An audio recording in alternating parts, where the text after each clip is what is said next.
Fox Sports. We are Fox Sports. We are Arizona.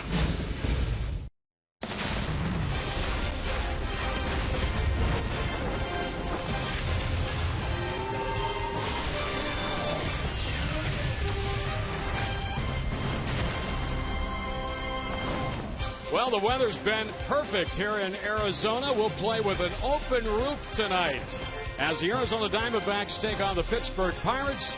It is game number 2 of the 3-game series here at Chase Field.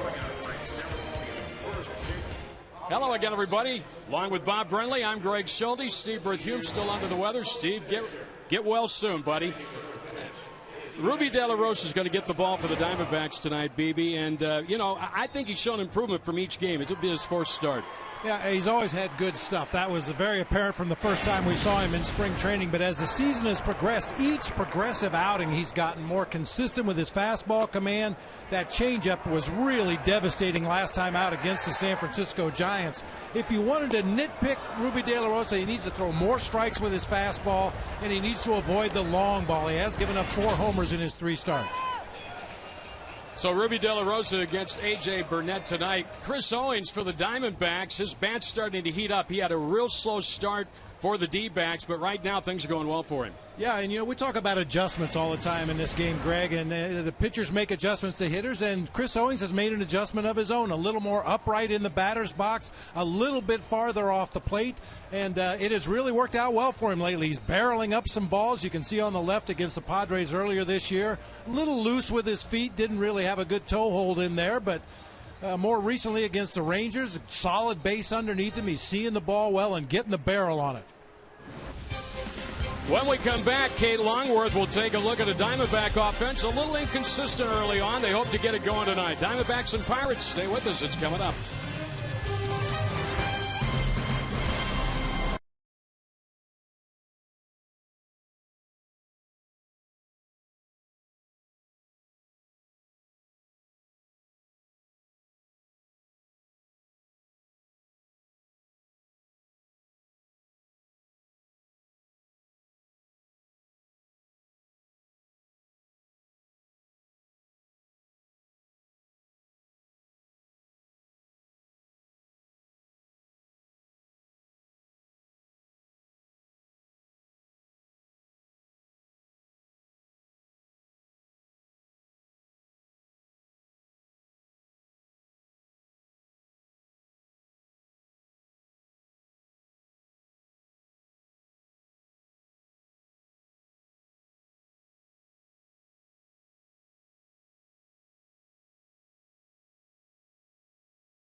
Fox Sports Arizona is brought to you in part by Cox Gigablast. How will you live the gig life? by Lone Butte Casino. You're in for more winning moments at Lone Butte Casino. And by Jack in the Box. Jack's hottest sandwich is back. Head to Jack in the Box for Jack's Blazing Chicken Sandwich. Welcome back to Game 2 between the Pirates and Diamondbacks. We're counting you down to first pitch here at Chase Field. I'm Kate Longworth.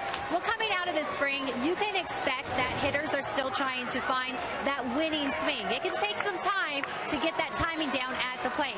But for the Diamondbacks, it's a little harder to explain. On some nights, the offense is firing on all cylinders. And on other nights, it seems that each and every player is struggling just to get on base. That's baseball. You know, it just happens. You know, I think it's a team effort.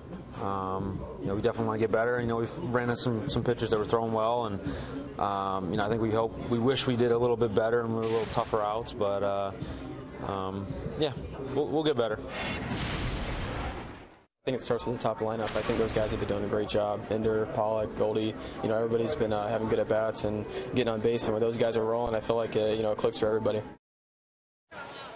Now Arizona just needs production from guys 1 through 9 now. The Diamondbacks have lost 6 of 8 games when scoring 2 or fewer runs this season so far. And there's quite the discrepancy when you look at the numbers. In their 8 wins, the Diamondbacks have scored 54 runs. In their 8 losses, they've crossed the plate just 16 times. And so the D-backs look to close the gap on those numbers tonight to get over the 500 mark. Can they get the job done?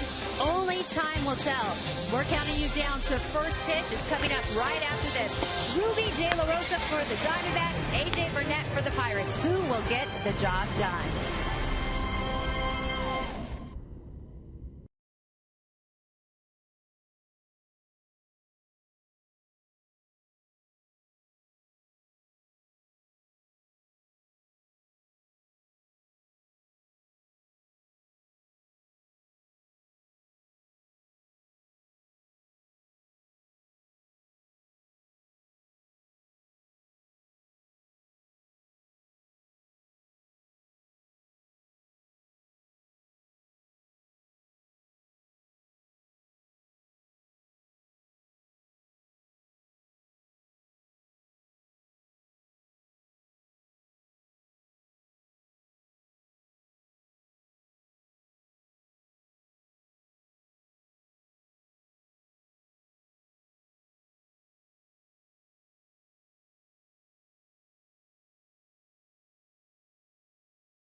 Here tonight, he'll face a Pirate Ball club that's on a little bit of a roll right now. They have won 3 straight. They come in a game over 500 at 9-8, and just like the Diamondbacks, you got to keep their top guys out and off of the bases, especially that guy right there starting the ball game, Josh Harrison.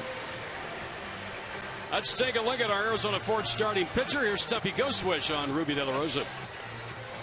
It's his best off-speed pitch. You know, it's got really good arm speed, and when it comes out of his hand, it looks just like fastball. You know, I think he probably takes, you know, anywhere from 7 to 10 miles an hour off of his fastball, and you know, that's a good amount. But he also has some good movement with it, so I think that's why it's a difficult pitch to hit.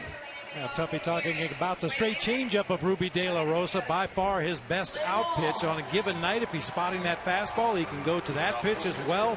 The slider has been much improved in his last couple of outings, but everything works off of that four-seam fastball and the straight changeup. If he's got those two pitches working, he won't need the second two. So here on Paul Goldschmidt Cap Night, we're ready for a night of baseball. The first pitch of the ball game, and we're underway with a strike call.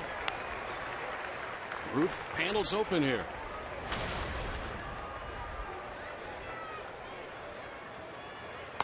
Another strike. Harrison got things going last night with Eddie had 2 hits, including a 2-run double in the ball game. He's their go-get-'em guy for the Pirates. Yeah, they got 5 of their 7 hits in the first 2 innings of that ball game last night. Fly ball to right. That's where Inciarte is tonight. And down.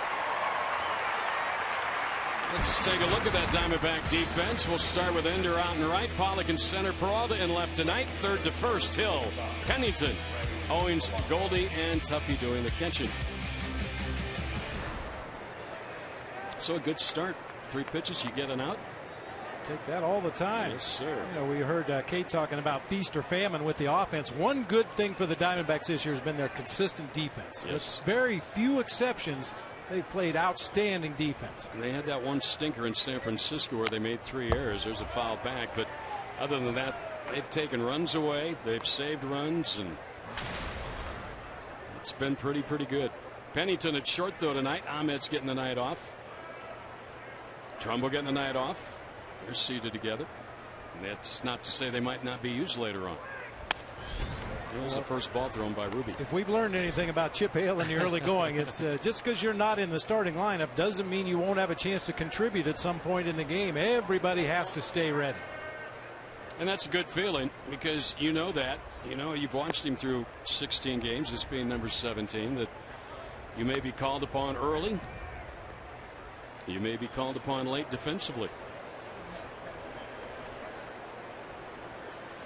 So De La Rosa's fallen behind Gregory Polanco after getting an out of Harrison on a fly ball to start the night, and he misses inside 3-1.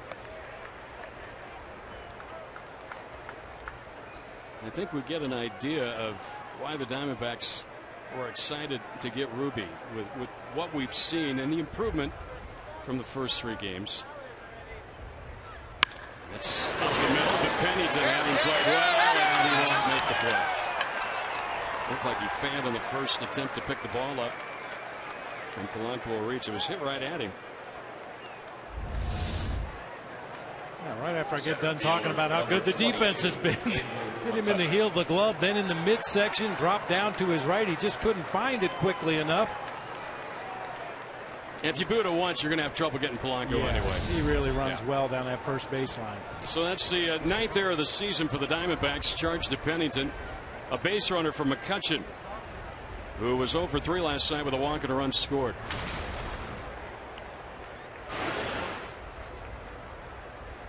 And again, McCutchen without those dreadlocks. They cut 15 of them. Auctioned them off for Pirates charities. He'd had those for 8 years. It's got to be a different feeling. I would think in the summertime it'd be a blessing.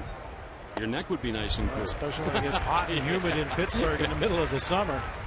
Well, it's tough. You going to the mound. He get crossed up on that last pitch, maybe? Yeah, he might have. It's kind of unusual to get crossed up with no runner at second base, but maybe Ruby just a little wound tight here early in the ball game, and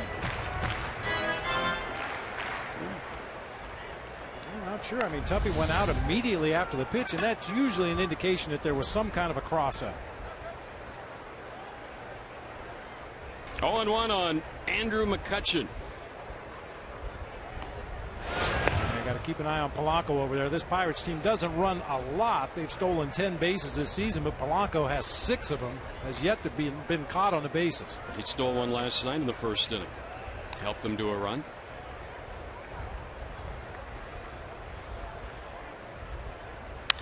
Adds it to center. Well struck, but a lot of room out there for Pollock. He's got it, and Polanco back to first base, 2 away. Not quite so much right now, Greg, but maybe 15 or 20 minutes ago, the wind was really whistling through Chase Field. The panels are closed. The roof is open. It's kind of a cloudy, overcast day, and the wind was really whistling through here earlier. Could play havoc with some of those high fly balls. You can see the state of Arizona flag, just a little movement right there. It was really whipping, as Bob said, not too long ago. So 2 outs now for Neil Walker. Walker got the Pirates off and running with a first inning RBI last night. He's coming in with a 7-game hitting streak. Now Ruby has had problems in the first inning this year, so it'd be good to see him put up a goose egg in that first frame.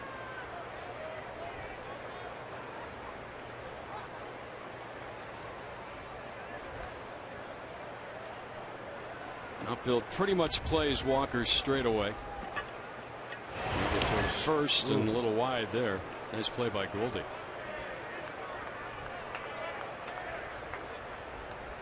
We get awfully spoiled watching him play first base. I was just thinking that there's a lot of first basemen in baseball that wouldn't have gotten to that throw. It'd still be rolling down the right field line, and Polanco would probably be at third base. And some might have been lefties with that glove on that right side, which would have made an easier play for him. Goldie had to cross over way outside there. 1-0. Don't see too many pitchers wear a low number like what Ruby De La Rosa wears. He wears number 12. You see pitchers wear 13 an awful lot. Yeah. I think guys just laugh in the face of bad luck wearing number 13. But yeah, that's about the only number in the teens you generally see on a pitcher. Webby wore 17.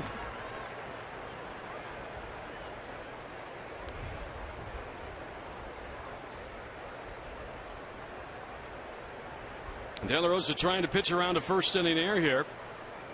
He's got a 1-1 count on second baseman Neil Walker. There goes Polanco. The throw down is safe is a call by second base umpire Phil Cuzzi. And the fans are booing. Let's see if Chip Hale. Chip right now it's on the home plate umpire. Let's hold it up a moment. Jerry Davis.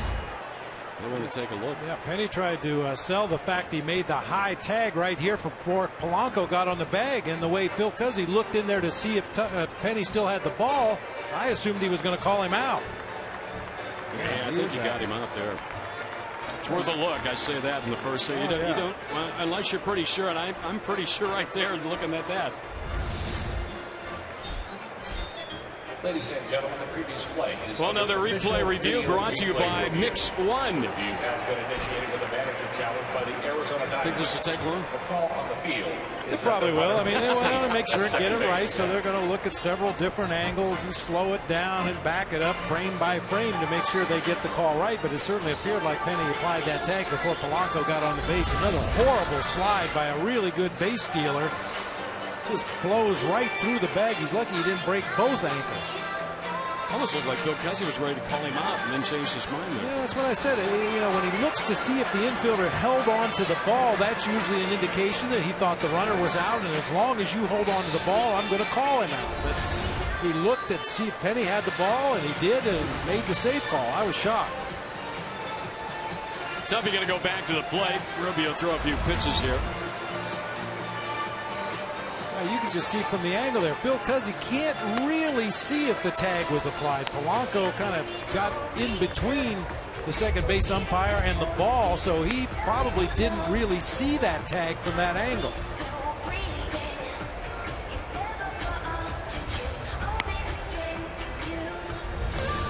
So they're caught on the field, safe at second. We'll see if that's overturned here. Diamondbacks have this challenge. He's safe, runner in scoring position. Walker's got a 2-1 count. If he's out, innings over, and the Diamondbacks will take a look at A.J. Burnett. Another look.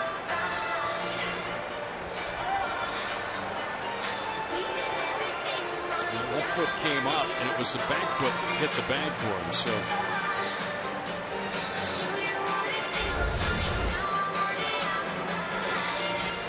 I thought it might take a while, but I didn't think it would take this long. I didn't think it would take that long. If you're curious, 44 of 105 calls overturned, 42%, lower rate than last year so far, 53% in 2014. Sneaking up on 2.5 minutes for this challenge. One more look once again.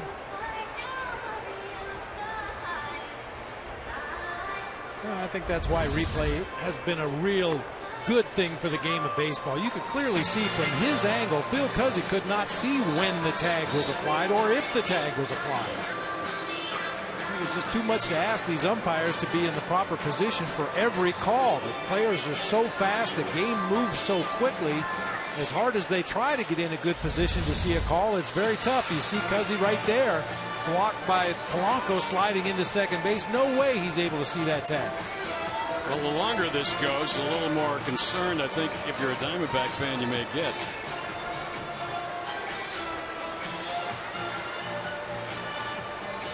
And it's, I'm guessing 3 minutes or so now, right? Got to be up over 3 minutes. I keep looking at Jerry Davis, the crew chief. He's the umpire, that home plate umpire. He has got his hand on the headphone like he's ready to take it off. Yeah, he did that about a minute ago, though. I thought he was going to take the headphones off and make the call, but still standing there with the right hand on the earmuffs. Meanwhile, the players just mill around. You got the pitcher, the infielder, save for Goldie. Oh, they call him safe. Wow. I guess it was. He couldn't quite get the correct angle. At second base. So Polanco will get his 7th steal. And just like last night, he's in scoring position for Walker with 2 out. And the count is 2-1. At the plate, second baseman, Neil Walker. You see Chip Hale, he's shaking his head. He just got to pitch around that and get the out here. Try and keep him off the board.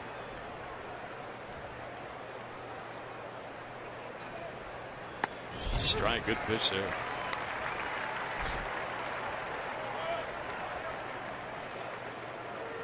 Two and 1. Not very many. I thought that was worth a look, though, didn't you? I thought it was worth a shot. Neil Walker has been swinging a pretty hot bat recently. Take that runner out of scoring position, get your team up the plate. Into left center, Peralta goes over. He is there, and he's got it.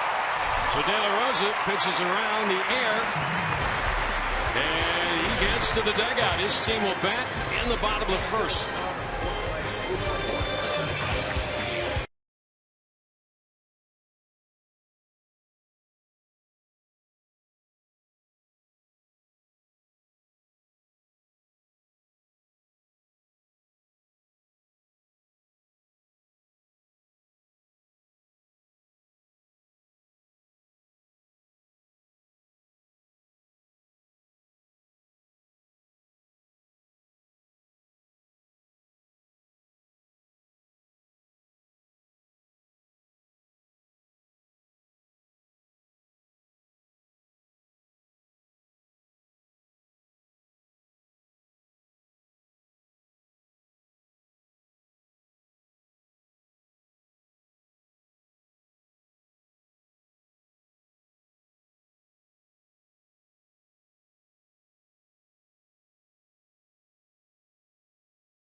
After the Bucks were blanked in the first inning by Ruby De La Rosa, let's take a look at our Arizona Forge starting pitcher.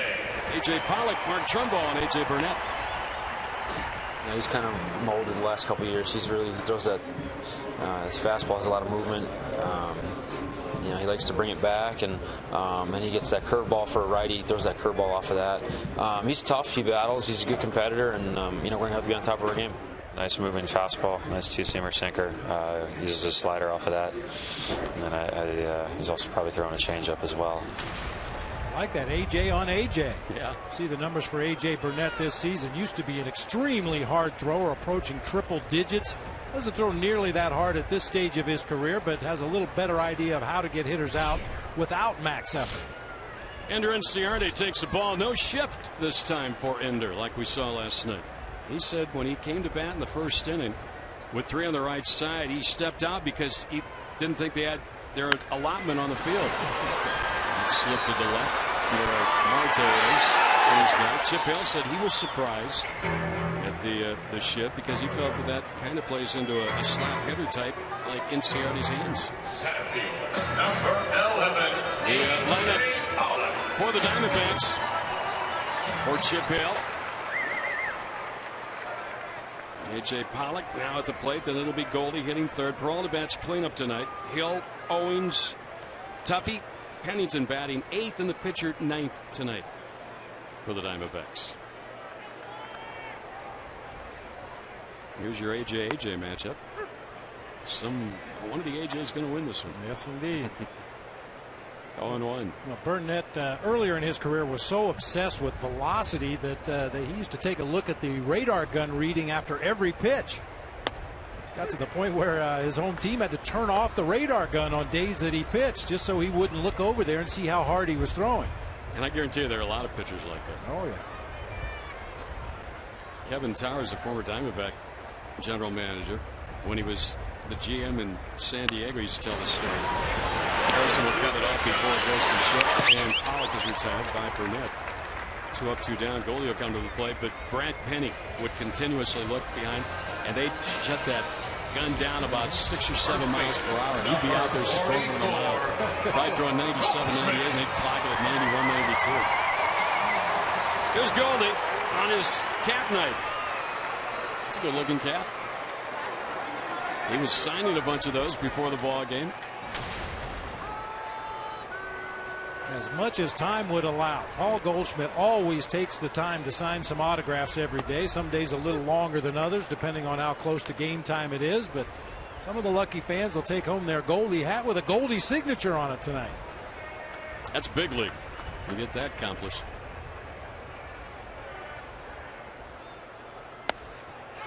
Burnett is 4-3 in his career in 7 starts against the Diamondbacks, and he started for the Phillies in 2014. In a game here at Chase Field on April 27th, 8 scoreless innings in a 2-0 win. He beat Brandon McCarthy. That one just missed. There you go.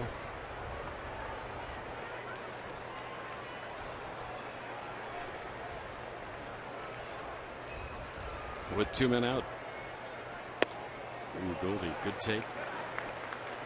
And there was a time earlier in Burnett's career where he would throw inside. I mean, if you're throwing upper 90s, you're not afraid to challenge guys on the inside part of the plate. But we're told that this season he's been mostly away, especially to the right-handed hitters. The author of a no-hitter in 2001 while he's pitching for the Marlins. 3-2 now on Goldschmidt. Cervelli hesitated a little bit throwing that ball back to the mound, indicating he might have thought that was a strike.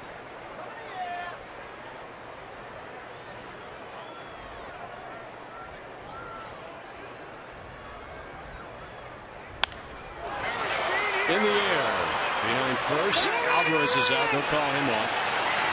Mercer will make the catch in foul ground, and that's it. 1-2-3 to the Diamondbacks. Look at the second to score.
Goldschmidt at the top of the heap right now, and it's his night, his cap night. And there you see the cap. I've had some issues with the cap. I thought it looked like a left-handed hitter's follow through, and obviously Goldie's a right-handed hitter, but I think this is one of those pieces of art. Like, is it two faces or is it a vase? You know? Yeah. It's up to your interpretation. And Ruby gets a strike hit. De La Rosa pitched around an error in the first inning, a stolen base. Diamondbacks challenged, but lost it. Call was safe, and it was upheld. Marte at the plate. He's been a hot hitter. 9 for his last 24 with 4 home runs and 10 runs batted in over his last 8 games. And he can get hot like that.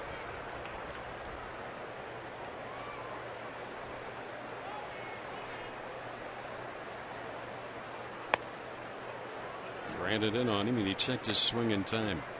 They have a very athletic outfield. Yes, indeed they do. Tremendous speed across that outfield. And they need it in their home ballpark. That's a big yard with a lot of unusual nooks and crannies. That's going to be tough for Inciarte on the run, and it's a foul ball. Well, we have a moment here. Let's take a look at our Valley Honda keys to the game. Number 9. Looking for the 9th consecutive quality start for a D-back starter tonight is Ruby De La Rosa. And sticking with the Beatles theme, we need the lineup to come together. We documented the top 3 guys in the order of doing most of the damage. We need the guys at the bottom to come together with the rest of the batting order. Thank you to John, Paul, George, and Ringo. The best. That's a foul ball by Marte, who never left the batter's box. I guess he was certain that ball was going to be foul. Yeah, we touched on it in the pregame show. The top guys in the Diamondbacks order are getting it done. 1 through 3 hitters, scoring 39 of the 70 runs that the D-backs have scored so far. De La Rosa's run the count to 3-2 now on the first batter in the second inning.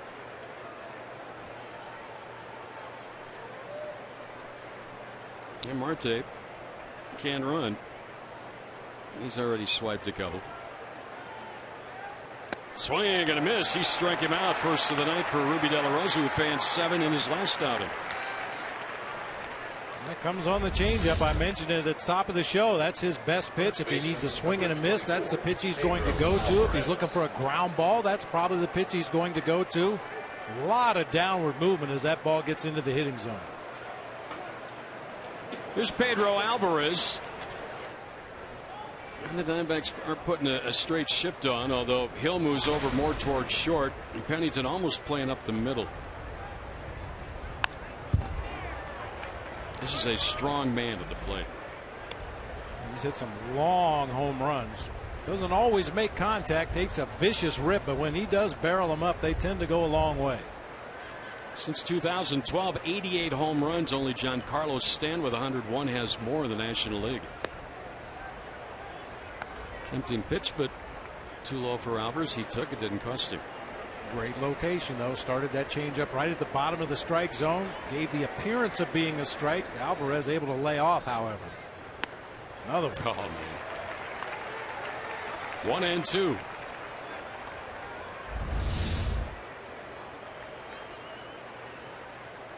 Just ready to get it, and then boom. Gone.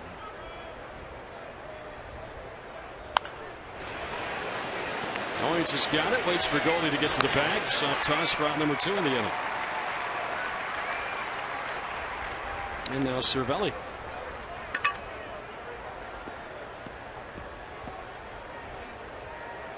Catcher, number 29. His former team, the Yankees, were pounded by the Mets and Matt Harvey today, 8-2 in New York. Harvey was throwing 98 in the 9th inning. Man, did he look impressive. Yeah, he's pretty good. That Mets ball club's rolling.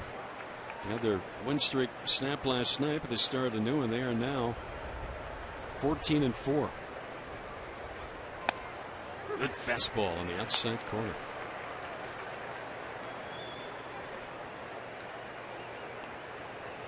Cervelli in his last 3 ball games is 1 for 9.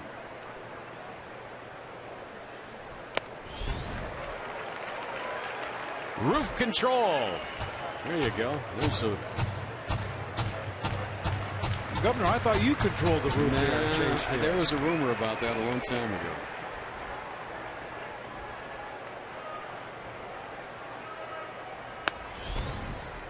One ball, 2 strikes.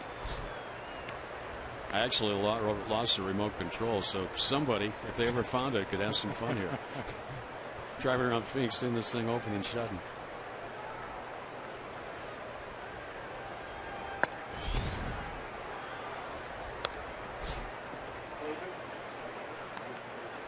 There you go. Right there, Mr. Green. We like it, Oak. Yeah, we do. You saw through also the crowd we've got here tonight. We're upwards of 40,000. Big crowd on hand on this Saturday night. A lot of fans up in the upper deck. That's always good to see. The lower bowl is filled.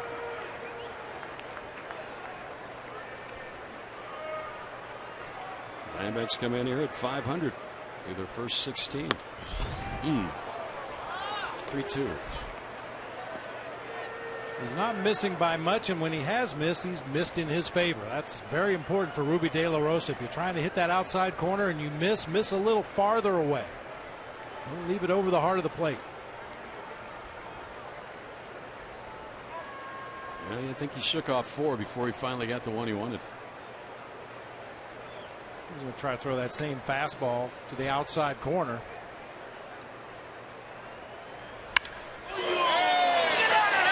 Pollock racing back, and he'll play it out. He'll skip into the pool. Grand pool double.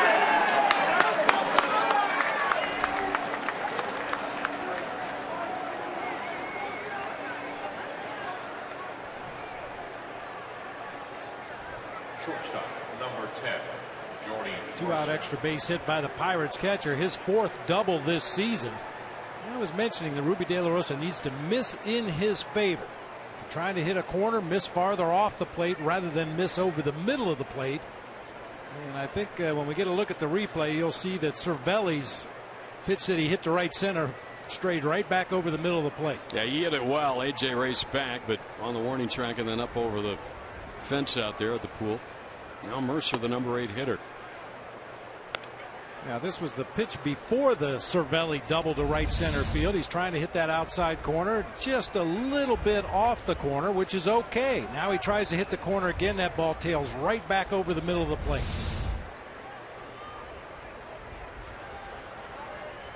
They have a base open with Burnett, the pitcher, up next. Mercer comes in, a 220 hitter, 3 runs batted in. That all-important number 8 slot in the batting order. Strike call. I know there's a lot of fans out there that ask me all the time, why don't you just walk the number 8 hitter and go after the pitcher with 2 outs in the inning? Which makes a lot of sense, especially if the number 8 hitter gets a base hit to drive that guy in. But if you can retire Jordy Mercer here, the number 8 hitter, you start the next inning with the pitcher leading off, and ideally you've got 1 out and nobody on base. And now Ruby's gotten ahead of him 1-2.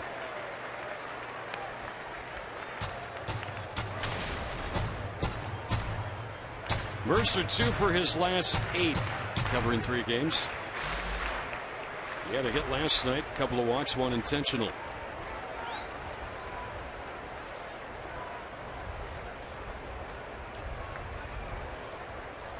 Pirates threatening, 2nd straight inning they've had a runner in scoring position.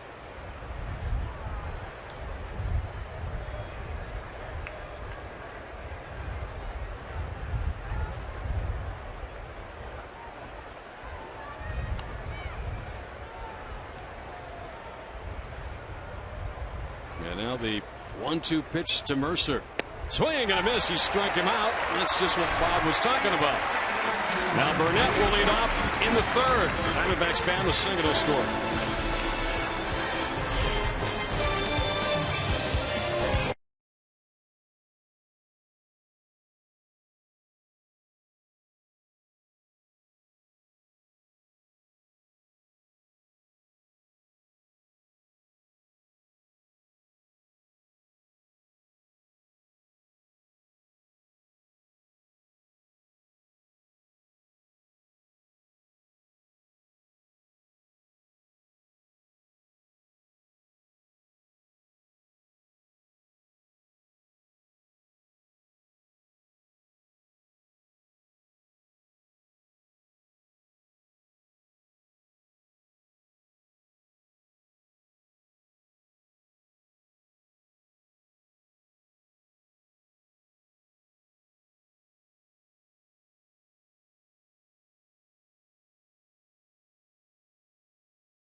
Back Row Sports Grill.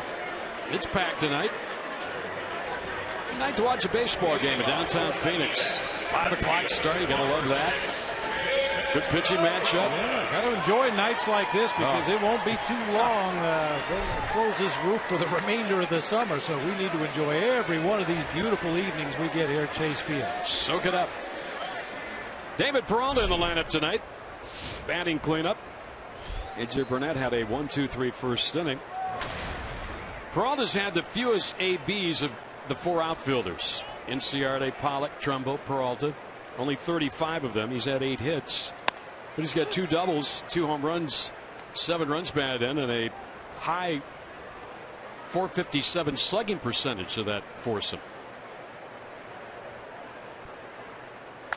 And that could change moving forward. David did struggle against left-handed pitching last year, whereas Ender Inciarte actually handled lefties pretty well. So Ender's getting a lot of those at-bats against tough left-handed pitchers while David sits those games. But if he starts to get it going with the bat a little bit, he may get some opportunities against lefties. 0-2 the count on him, and Burnett will move him off the plate.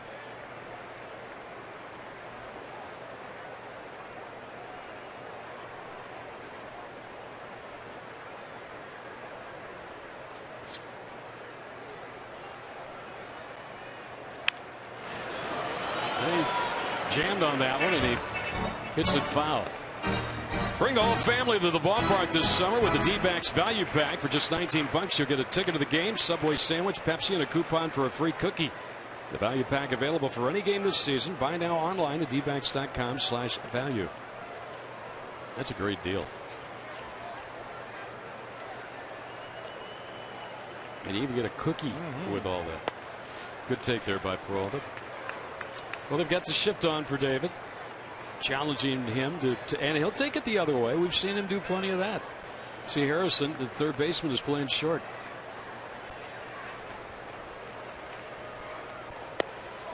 He'll strike out swinging. First K of the night for AJ Burnett, who came into this ball game the number 2 spot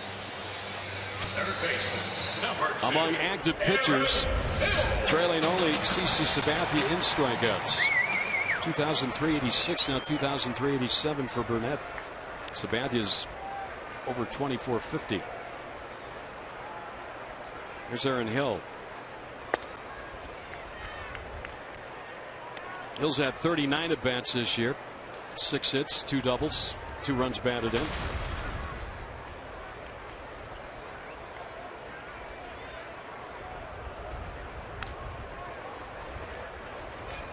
And Aaron, in his career against Burnett, is at .320. He's 8 for 25 with a home run.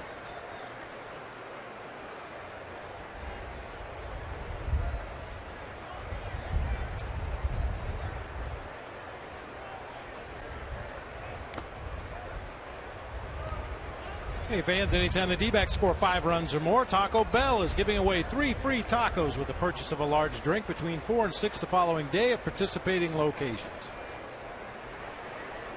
Hill and Burnett were teammates with the Blue Jays back in 2006, 7, and 8. Burnett won 18 games for Toronto in 2008. Hill hits one here to center, but ranging over into left center is McCutcheon to haul it in. That ball sounded good off the bat, but McCutcheon with an easy catch.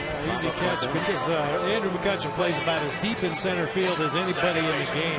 It almost looks like no doubles defense when he's out there, but that's a byproduct of his confidence coming in on the ball.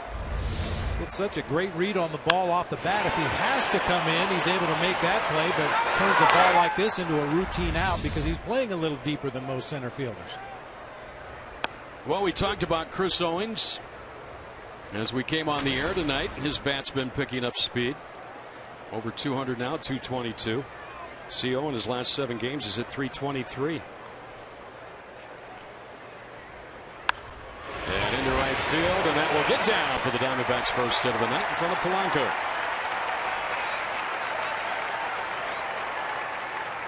Well, it's good to see his bat getting going here because he's lower in the batting order We talked about 6, 7, 8, and then, of course, the pitcher spot. CO can bat second, but with Cincinnati and Pollock holding those two spots, he gives him a bat lower in the order. That's starting to get hot. Now, pitchers will talk sometimes about a breather inning. Sometimes when you hit that 7, 8, 9 spot in the lineup, you feel like, well, this is an easy inning. I'm not going to have to work real hard to get 3 outs and get my team back in the dugout. And unfortunately, because the bottom of the Diamondbacks order has struggled, that'd be an easy stolen base for CO right there.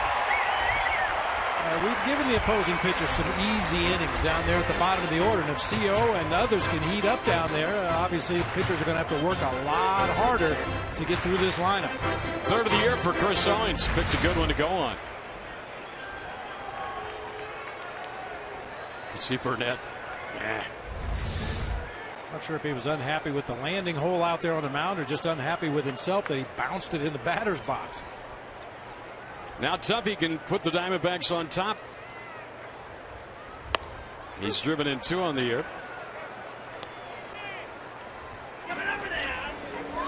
Is it Pirate Day? No. Not here.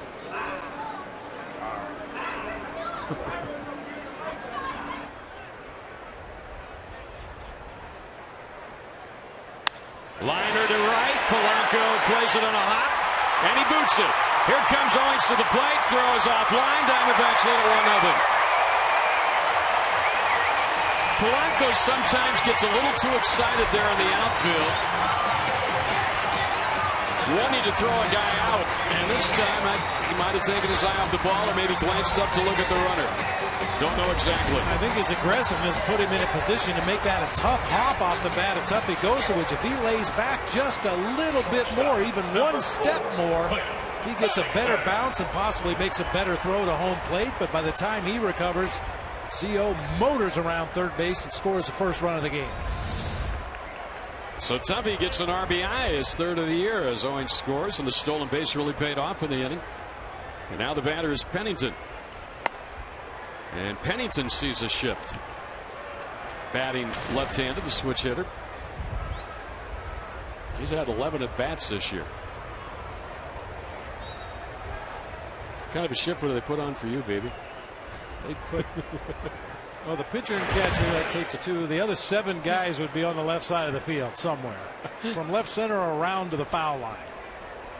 He just hit it over all their heads, right? No, that's what I tried to do.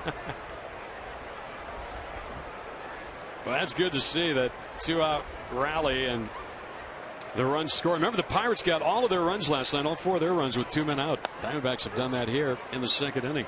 Yeah, it's good to see some production at the bottom of the order. Chris Owings with a knock out of that 6th spot in the lineup. Tuffy Gosowicz with an RBI knock out of the 7th spot. Hopefully Penny keeps the line moving here.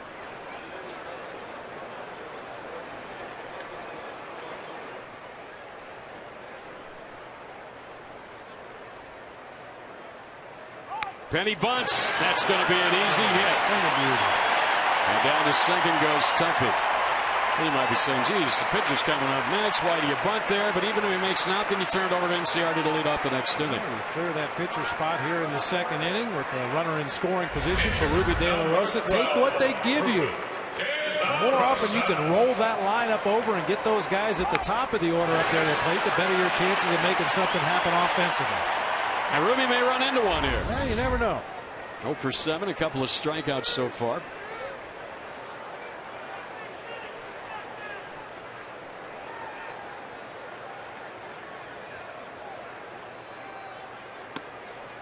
Ball went outside from Burnett. We used to have that conversation with Craig Counsell all the time, because occasionally when Counts would hit down in that 7 or 8 spot in the lineup, I like to play hit and run with him because he was great at it. But he said, why are we hit and running for the pitcher? I told him the same thing we just talked about. We want to clear that spot. We want to get Tony Womack and Jay Bell and Gonzo up to the plate next inning. He was like having a coach on the field. He really was, yeah. And, you know, he had a way of asking why you did certain things. Oh, yeah, he wanted to reason. He wanted to learn the game and understand the reasoning that goes behind certain plays and certain strategic moves during the course of the game. I think Counts would have made, and maybe still will make, a great manager someday.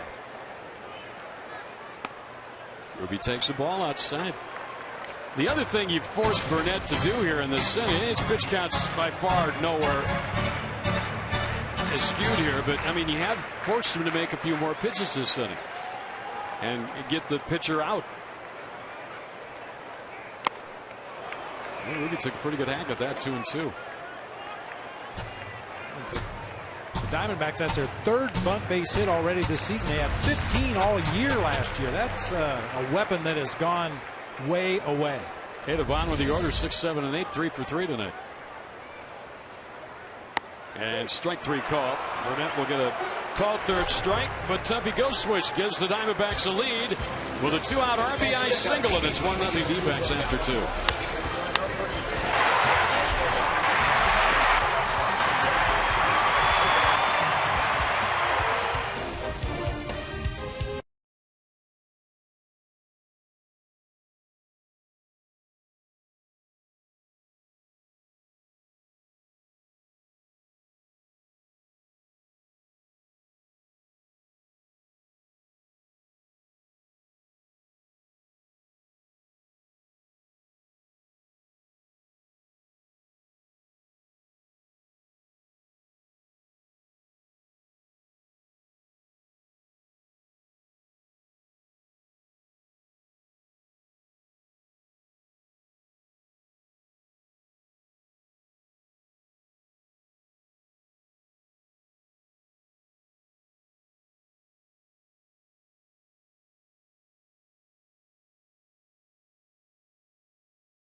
Welcome back to Chase Field, where the D-backs are on the board first, making things happen in the bottom of the second inning with the bottom of the order. We've seen the top of the order carry this team, and guys 1 through 9 have taken notice and are trying to do their part by doing the little things. This comes straight from Chip Hale. He said he doesn't want his players at the plate pressing or trying to do too much, trying to be that hero. Instead, he preaches, put the ball in play. Trust your teammate will move you over, and his mantra is just pass the baton, and we just saw evidence of that. Absolutely, we did. Thank you, Kate. The 6, 7, and 8 hitters, 3 consecutive hits. Diamondbacks have got a 1-0 lead. And Burnett leading off. And into the hole, and that'll be a hit for A.J. Burnett.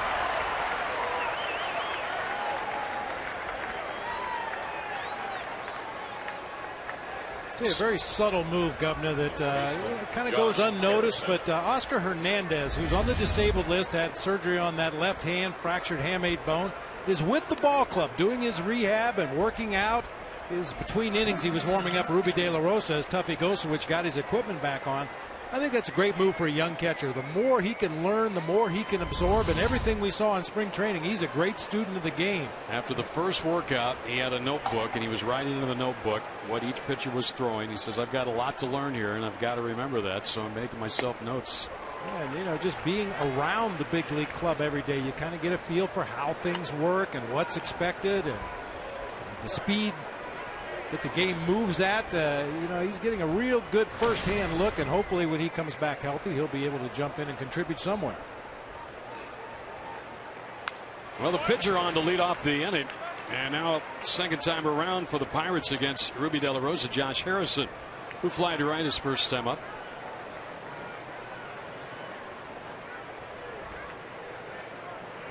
Burnett's asking Goldie for one of the caps. Can I get a couple of those?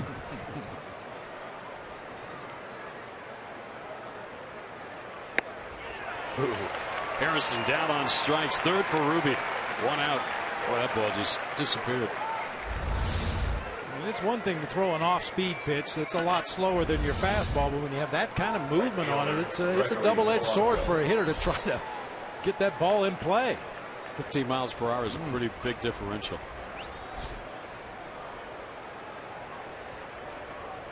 That's the second time in the ball game we've seen him throw 3 consecutive changeups to get a hitter to strike out. He also struck out Marte with 3 consecutive changeups. Polanco reached on an air by Pennington, his first at bat.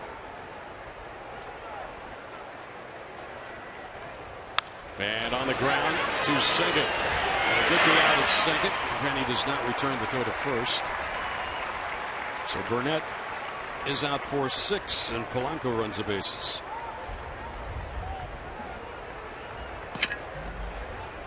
Center fielder Andrew McCutchen. And now McCutchen will have an opportunity. And Polanco's been running in this series. Stole one last night, has stolen one tonight.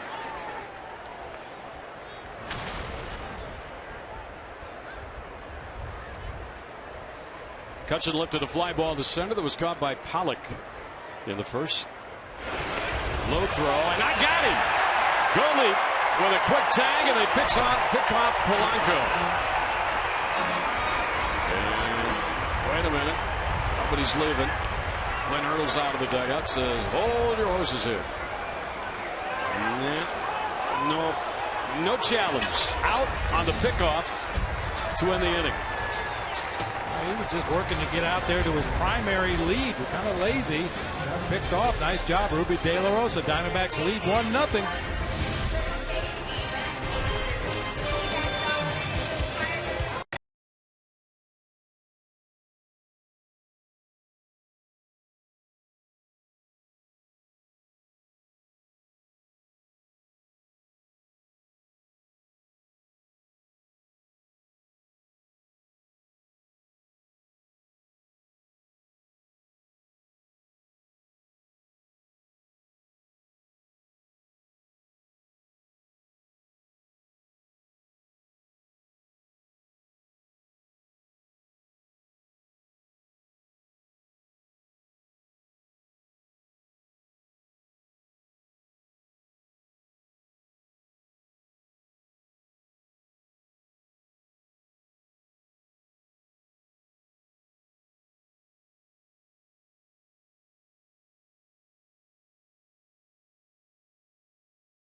Polanco got picked off first base with Andrew McCutchen at the plate there to end that inning. Just got caught between strides as he was taking his lead. Goldie does a nice job picking the ball out of the dirt. I think he was a little surprised they got the out call over there at first. I'm not sure where the tag was. Andrew McCutchen is trying to help first base umpire Tom Woodring a little bit. He's calling a safe from the batter's box, but the Pirates choose not to review that call. Interesting. Ender Inciardi to lead it off here in the bottom of the third against A.J. Burnett. He flied to left first time up. Again, no shift.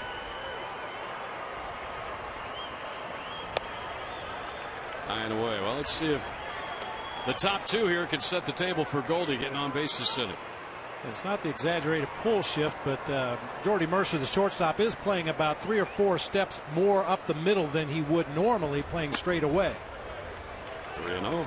And with Harrison drawn in at third base protecting against the bunt, a lot of room on that left side, even though it's not a legitimate exaggerated pull shift.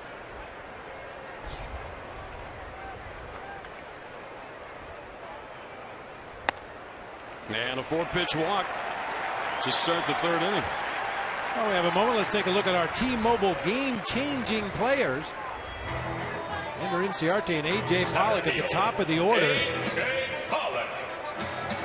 See what they've done so far this season. We talked about the top 3 guys, but of course Goldie always hits third. These 2 guys have been at the top more than anybody else, and they do their job, set the table for the big boys. Here is Pollock now with Inciarte on base. Ender always a threat to run. He'll draw through and get back. He's swiped 2 this year. Pollock first at bat, grounded to third. Burnett last year led the National League in walks, losses, and runs allowed. Lost 18 for Philadelphia. He walked 96, and he allowed 109 earned runs. Look at a strike in on A.J. Pollock. You have to make sure we clarify that. A.J. Burnett pitching to A.J. Pollock. Get your A.J.'s right. Yes. This is something the Diamondbacks haven't done a lot of this season, however, is get the leadoff guy in an inning on base. Their on-base percentage starting an inning is only .269. That's 25th in all of Major League Baseball. They've only drawn 6 leadoff walks. That's tied for 29th in Major League Baseball. They had to start a lot of their rallies with 1 out, nobody on, 2 outs, nobody on.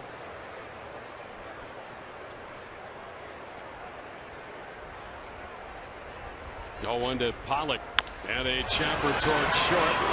Mercer will get to second, and that's the only out they get on Inciarte. I think Mercer originally wanted to try and field that ball, run to the bag, and then throw to first, and he thought better of it. Hey fans, when the D-backs win, you win at Papa John's. The day after every Diamondbacks win, you get 50% off your regular menu price online order at Papa John's. Enter promo code DBACKS50 at papajohns.com. Here's Goldie now, who fouled out to the second baseman down the right field line. 2 on the first inning. He's been swinging early in counts. Pollock goes. The pitch is inside. The throw down, and Pollock swipes it.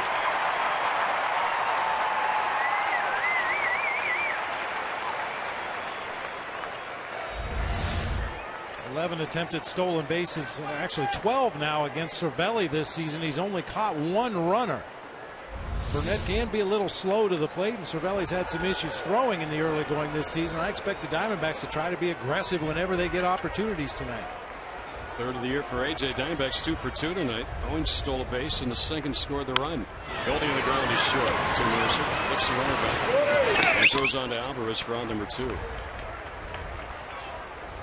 And that's going to leave it up to Peralta.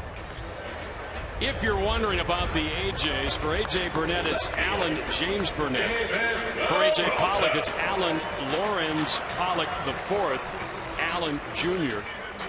A.J., that's how he got that name, just in case you're curious.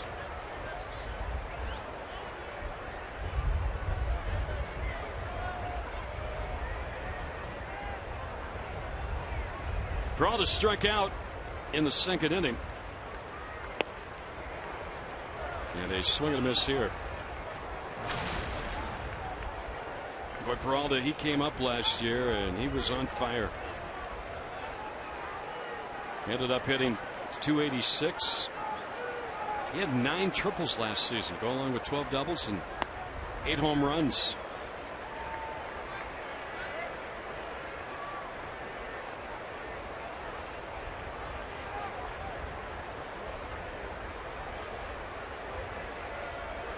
Raindrops starting to fall. They are calling for rain later tonight. Heavier rains.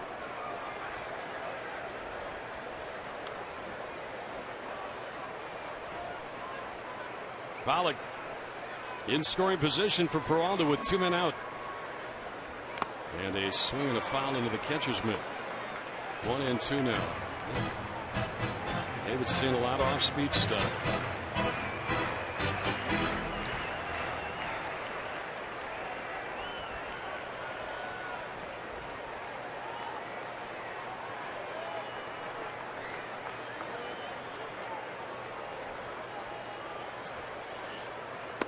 Strike 3 call, and Peralta knew it. He was heading to the dugout as that pitch was crossing the plate.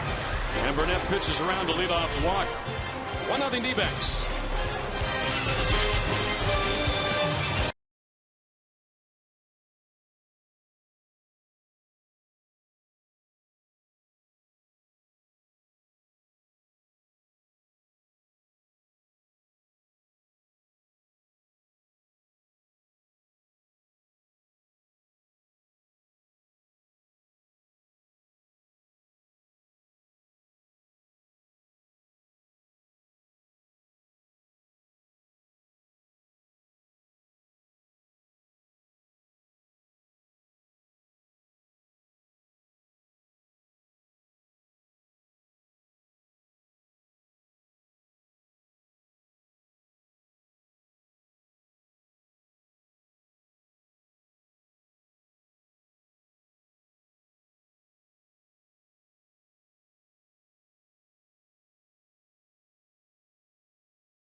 Is brought to you in part by your Valley Honda dealers, where you'll get more standard features for less money.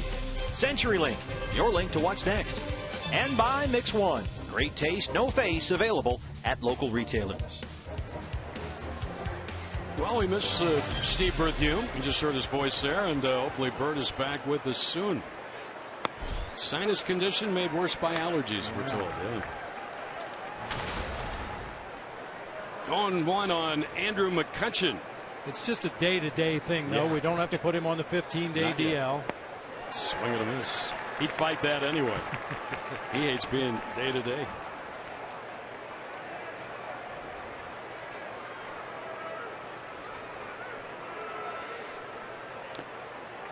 Well, McCutchen was tempted there, but held up in time. 1-2 now. Ruby's looked sharp through the first 3 innings here. They're strong tonight. First 3 innings of the ball game, a goose egg. That's exactly what you like to see after giving up 6 runs in the first, second, or third in his previous starts. He has struck out 3. That's always a good sign. Always a good sign. Jump ahead in the count, put that hitter on the defensive right away.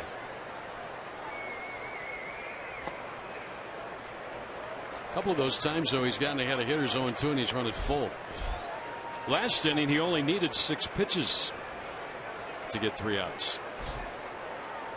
This will be the 6th pitch of this at-bat leading up the inning.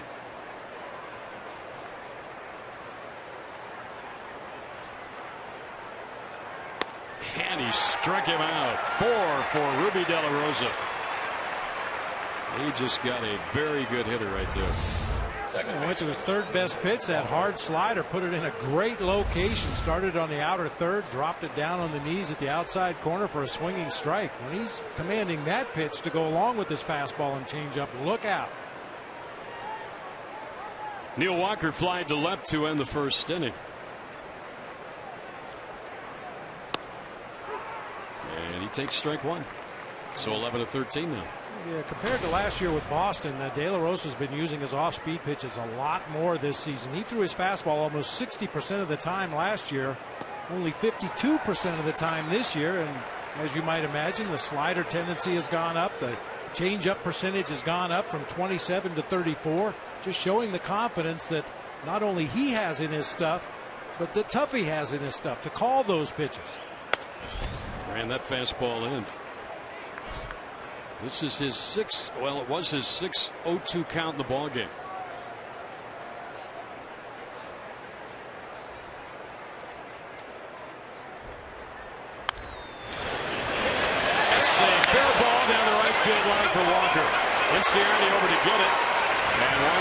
to second, Stanley with a double. Well, they laid out for that one, but couldn't get it. I mean, right down that first baseline, right over the bag. It's in foul territory after the base, but when it crossed the bag, it was in fair territory. Good effort by Goldie. Just snuck it by him into that right field corner.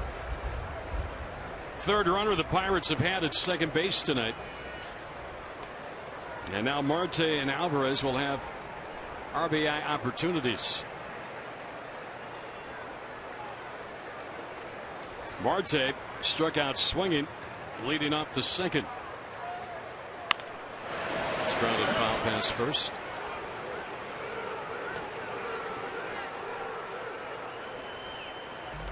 You hear a few chants of Ruby, Ruby, Ruby going throughout the stands.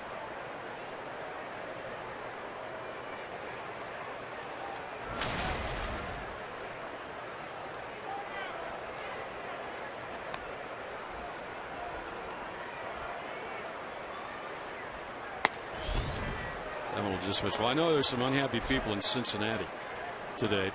The Cubs and the Reds sat around that ballpark, I'm guessing 5 hours or so before they finally called the ball game, trying to get it played. There's been a lot of bad weather teams have had to play in. Game with the White Sox in Kansas City and Chicago today was postponed. That was probably just to let everybody's tempers cool down a little bit. They've had some issues, the Royals and the White Sox. Nobody noticed. Yeah.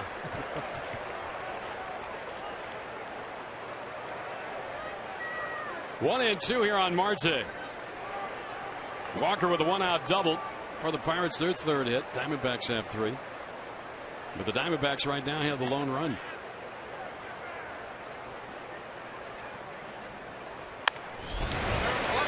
Ruby's going to have to get over and cover. Goldie feeds him, and they just do get Marte. And on the play, Walker takes third.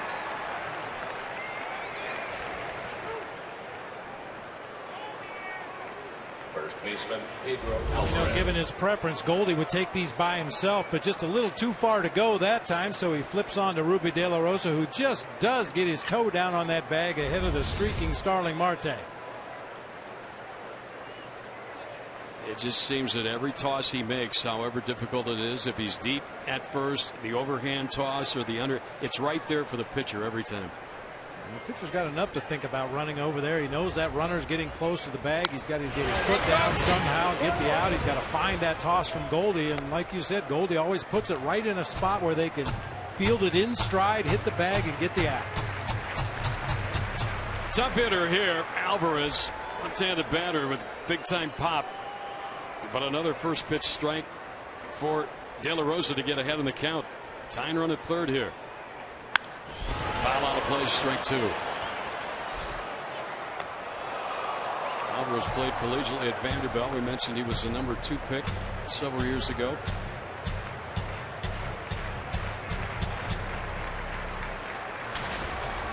And the number 1 pick, Tim Beckham.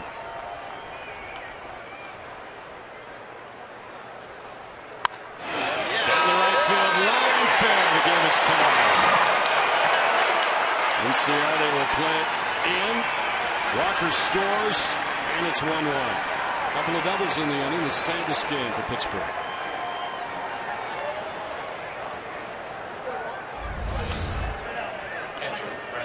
Slider just didn't get to the spot. Looked like he wanted to start it on the inner third of the plate and break it down near the back foot of Alvarez, but it just kind of spun up there on the inner side of the plate, and Alvarez able to keep it fair down into the right field corner. Now with 2 outs, Cervelli, who has a double tonight. Pirates, of their 4 hits, 3 have been doubles. Walker, Alvarez this inning. Cervelli in the second. Burnett had the only single.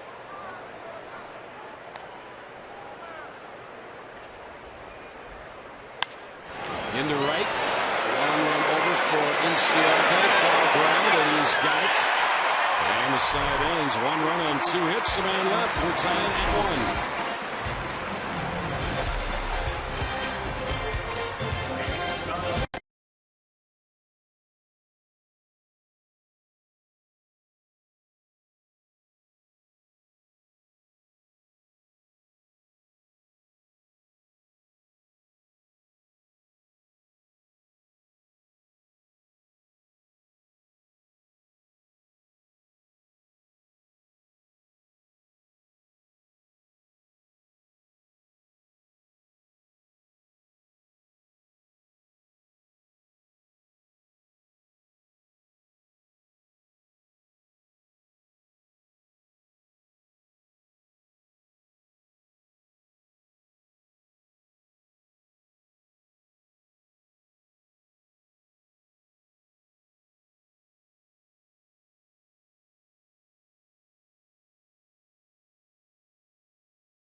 Be sure to get your tickets now. Saturday, May 9th. Get the Josh Coleman or bobblehead, courtesy of Arizona Sports 98.7 FM. Don't forget Mother's Day, Sunday, May 10th. Moms can get the ladies' T-shirt, courtesy of Fry's. And on May 24th, you can get the D-backs fedora cap, courtesy of Gila River Casinos. Buy tickets now at dbacks.com. Have a ballpark full of hipsters here on May 24th. That'll be fun. Looking forward to that one. Looking forward to all of them. Hope you are too. 1-1 now, new ball game. And for the Diamondbacks, it's going to be Hill, Owings, and Gosuish against A.J. Burnett. Aaron flied out to center his first time up. Diamondbacks got all their hits bunched together in the second inning with 2 men out that provided their run. 1-1 on Aaron Hill. Thank you. Concourse busy as always. Boy, they got a great selection here. Food, souvenirs. Nice wide concourses. And concourse here at Chase Field. You don't miss any of the action. Nope. There's monitors everywhere. You get to see every pitch, even if those rare occasions when you have to stand in line. Yeah, we've been to many ballparks where you don't have the luxury you have here. It's a just foul, third base side by Hill.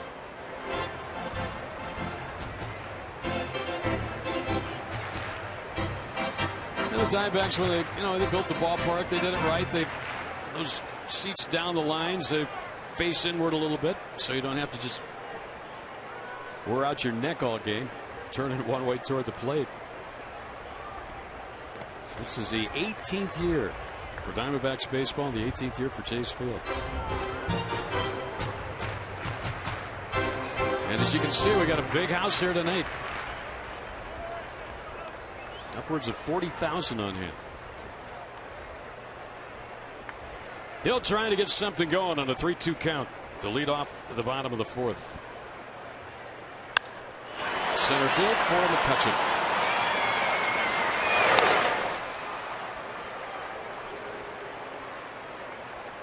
Cade was talking about Chip Hale and his theory for the guys at the bottom of the order to just do something, move a runner, set it up for the guy behind you. And it sure sounds an awful lot like the philosophy of Chili Davis, who was the hitting coach in Oakland under Bob Melvin when Chip Hale was the bench coach. And Chili, his saying was, trust the guy behind you.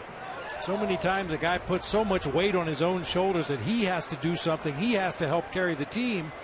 When all you have to do is move the ball sometimes. There's another hit for Owings, his second of the game. Let's see if he challenges McCutchen. He'll hang on as McCutchen gets it back in. So CO is 2 for 2. Remember, he started that rally in the second inning. CO a little more upright than he was early in the season. Was hitting out of an exaggerated bend at the waist, but now standing up a little more upright, hitting down on the ball, getting much better carry, and getting that barrel on it more often. It's good to see him feeling healthy and hitting the ball like he is. Remember, he missed so much time right before the All-Star break and then after last season.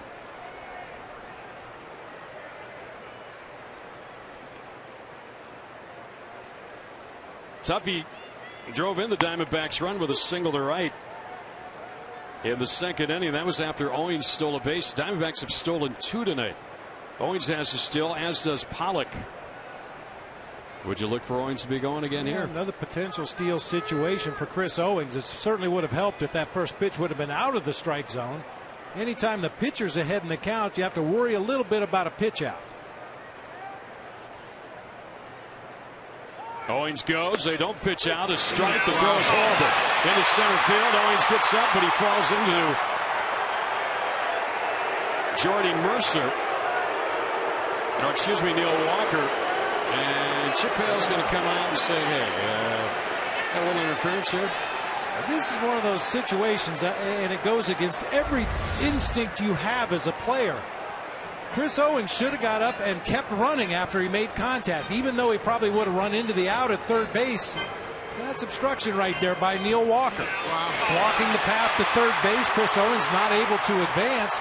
You can see Phil Cuzzy pointing at the play. He saw it. But I believe, if I'm correct, Chris Owings has to go ahead and make an attempt to go to third base in order for that call to take precedent.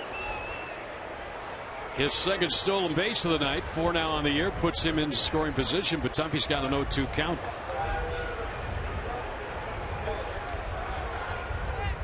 I think Chip might have been just saying right there what you were just talking about, what he was told. Down to third. Harrison has it, gets up and fires to first for the out. 2 down. For a little guy, Harrison plays big down there at third base. Great range, a tremendous quick first step. Eyes up the whole time. Once he had that ball in his glove, he was checking the runner at second base, picked up his target at first, and gets it across there in time to get Tuffy. Now Cervelli and Burnett talk it over. They've got an open base for Pennington, and De La Rosa the pitcher after that. We'll see what they elect to do. Penny laid down a bunt and beat it out. He had a shift on him last time. I think they're probably going to walk him. Let's see. Yeah. So they're not going to monkey around with Pennington in this situation. They'll put him on with a free pass and go up against De La Rosa with 2 on 2 out.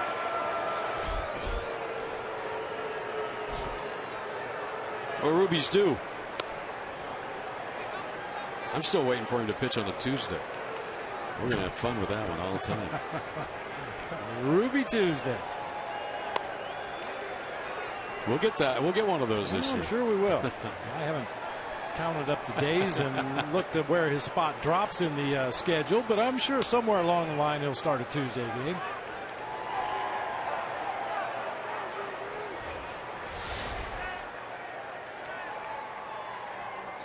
Ruby, Ruby, Ruby, Ruby. Are you serious? Yeah. Ruby.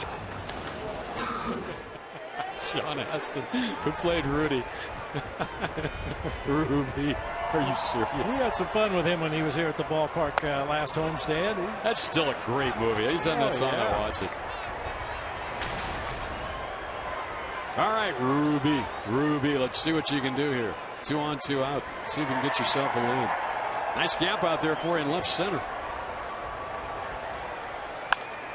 Bounce to second. Walker will field and throw him out, and the inning is over. No runs, 1 hit, a walk, 2 left, 1-1.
Players of the game. Then we're going to highlight the entire starting rotation over their last 8 games started. An ERA just over 2, a whip just over 1. They've surrendered 1 home run, and they've been averaging 6 2/3 innings per start. Now this is all a huge improvement over all the hand-wringing that was going on after the first time through. The first 8 starts of the season, they were going 5 2/3 innings, so a full inning more now. And the ERA was over 5.5, so the starting rotation has really come around last 8 games. Much needed and much appreciated. Absolutely. Bradley, Coleman, and Chase right there. All right, Ruby's on the mound. Mercer, the pitcher, Burnett, and Harrison. And he misses with the first one, ball 1, 1-0. Mercer, a strikeout victim to end the second inning. 1-1 the count.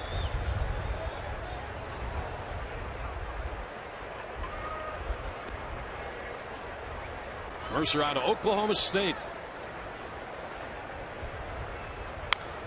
Gets a foul.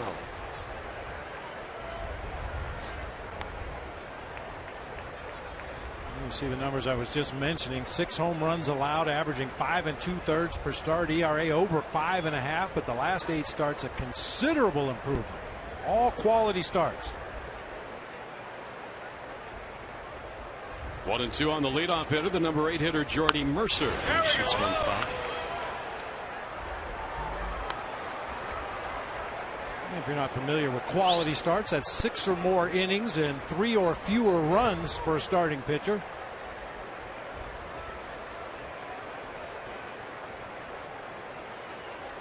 Archie gives up very few hits inside. Mercer almost got hit, spun out of the way. He pitched around some walks last time out, but he was able to do that pretty effectively. Archie's given up in 18 2/3 innings only 7 hits, but he's walked 11.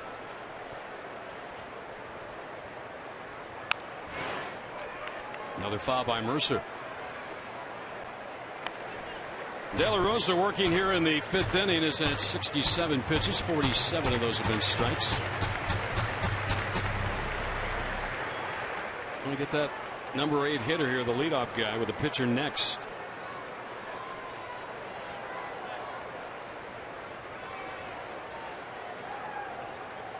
Shook a couple off and gets strike 3 call. He's fanned Mercer twice. 5 of the game now for De La Rosa. When a guy has such an effective straight changeup like De La Rosa does, occasionally he'll be able to do this. Sneak a fastball by a guy in a 2-strike count. A lot of these Pirates hitters have seen a lot of 2-strike changeups already in the ball game. That time Mercer caught looking at a 95-mile-an-hour fastball. Burnett, a base hit to left his first time up. He takes high here, ball 1.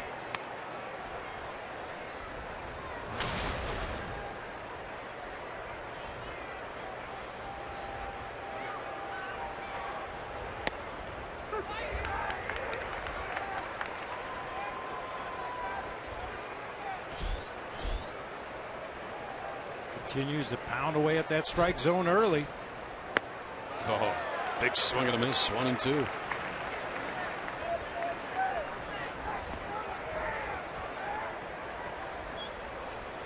We mentioned earlier, A.J. Burnett had one of the ugliest no-hitters in baseball history back in 2001. He strikes out. 2 quick outs here in the 5th. Back-to-back strikeout, 6 for De La Rosa. Third baseman, Josh Harrison.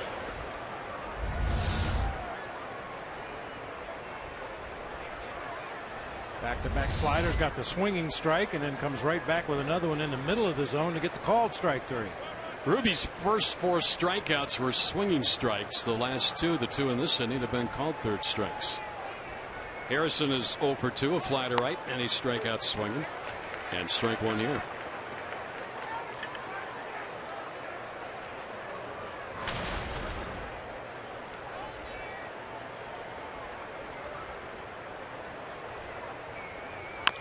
High chopper to third. He's got to wait for it. The quick release. And Goldie with the dig.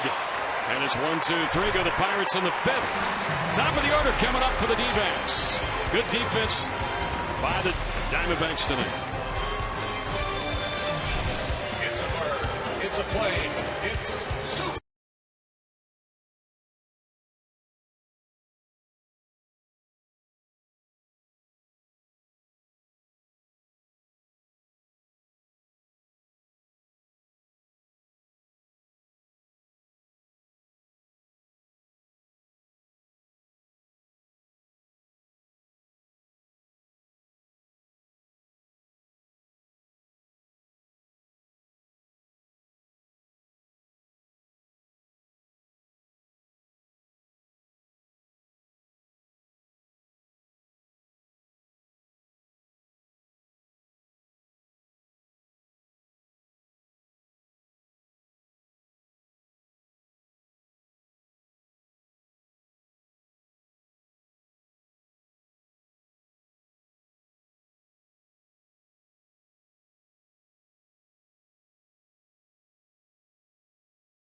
know it's a big deal when there's a baseball game. You want to get dressed up, go enjoy the action. But Lauren and Colby, you guys are really dressed for success right now.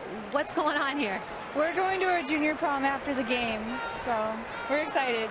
Okay, my prom date only took me to dinner. How did you come up with this idea, Colby? Well, our prom is at the convention center, so we were looking for places to go eat, and we just said, let's go to a D-backs game. I play baseball, she plays softball, so we decided, that would be a lot easier than trying to go find a dinner reservation somewhere around downtown. Yeah, I mean, you can get a hot dog out here, or a churro dog even better. And take me through, this isn't just a normal game, Colby. You guys got here early, and what was happening on the field? Well, we got here early, and I got us batting practice tickets so we could take prom pictures down on the field. And she didn't know until we got here, and we actually received the passes to go down on the field. And so we went down there with my mom, and we were able to take pictures with the players in the background. And David Peralta and Aaron Hill actually came and photobombed us while we were taking pictures. So that was pretty special. Yeah, not many people can say that. So you guys enjoy a couple more innings and have fun at the Sandra Day O'Connor High School prom. And guys, I think Lauren is what we call a gamer, because not only is she all dressed up watching a baseball game, but it's sprinkling a little out here. She has her hair all done up. She's just enjoying it, and you get the gamer award for sure. Thank you.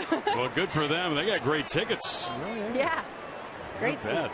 Nice boutonniere, nice corsage. Yeah, he's got a baseball on his. She's got the glow-in-the-dark softball on hers. Baseball player, softball player. Like very that. Nice, very nice. There must be a light on up here or something. I think they're pointing at you, Governor. What are you doing? Jerry Davis is pointing at somebody.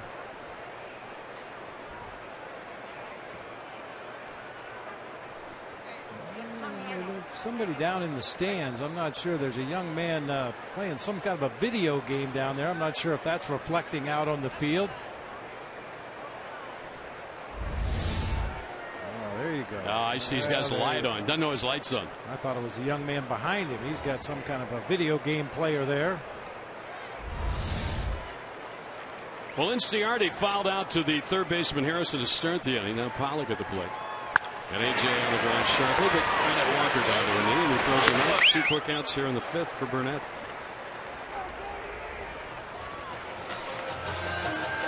I like the way that young man thinks. That was very creative. Instead of fighting and trying to get a reservation for dinner somewhere, hey, let's go to a ball game. Nicely done, young man. He's getting all sorts of messages into his phone right now. Hey, just saw you on TV. You guys look great.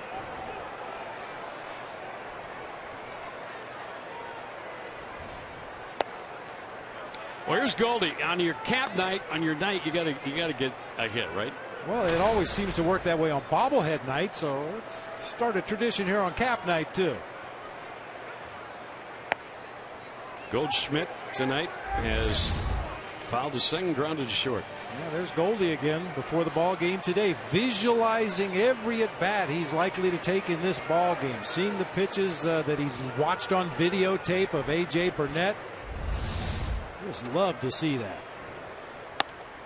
You ever recall anybody else doing anything similar to that? A lot of guys do something like that, but Goldie is so consistent in his preparation for the ball game. It's a daily part of his routine.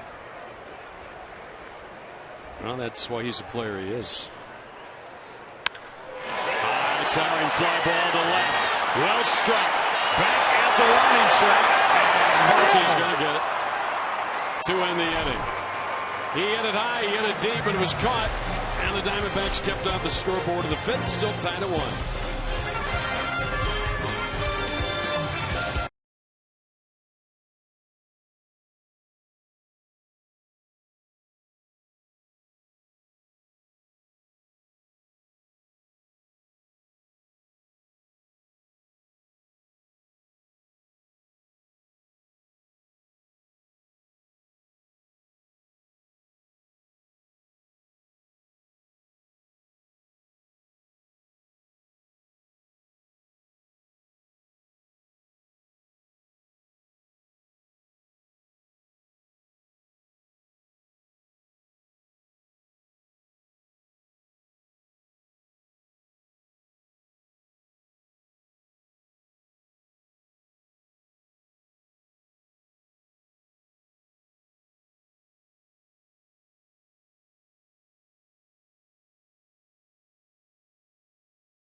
Tonight, a good old-fashioned pitcher's duel. Both guys, 5 innings, 1 earned run. They've each given up 4 hits. Ruby's been a little better with the strikeout pitch and has yet to walk a batter in this game.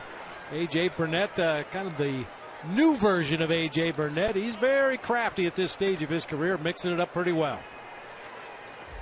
Big inning for Ruby as he goes against 2, 3, and 4 in the order. Polanco, McCutchen, Walker here in the 6th. Polanco has twice reached, once on an air, once on a fielder's choice.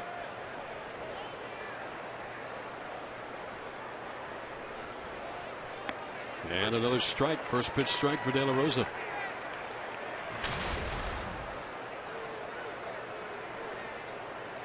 Diamondbacks trying to get back over 500 here tonight and get back to 500 at home.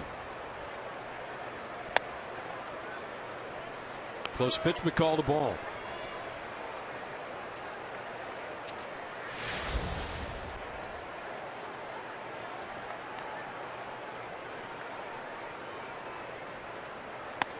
Strike. 55 strikes and 22 balls in the 77 pitches for De La Rosa tonight.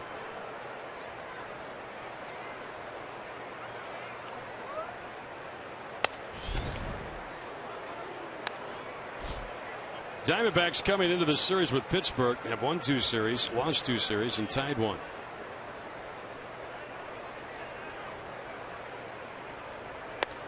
Three and 2.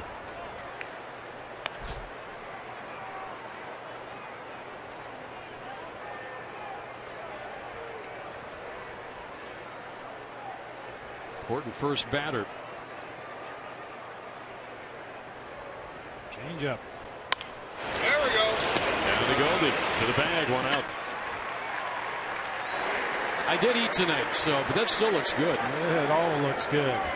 That really looks good. Yeah, some of the best chow in baseball here at this park. They really do. Something for everybody. Lolos, chicken and waffles. Big crowd out there tonight. We can look straight out from where we are and just see all the people out there. Now McCutchen, and Ruby will miss with his first one here. But we really got to like what you've seen of De La Rosa.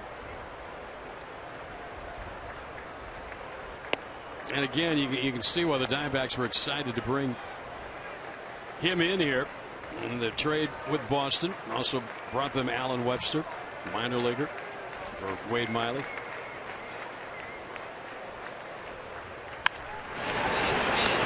With the shift on, that's hit to Pennington and accurately to first for out number 2 in the inning. Hey fans, we invite you to play Kachinko by signing up at one of the 16 interactive kiosks right here at Chase Field during any Diamondbacks regular season home game. Everybody goes home a winner. You get to take home your game piece. It's always autographed by a Diamondbacks player or coach. And you can win valuable prizes. Flo and Eddie here at the ballpark tonight.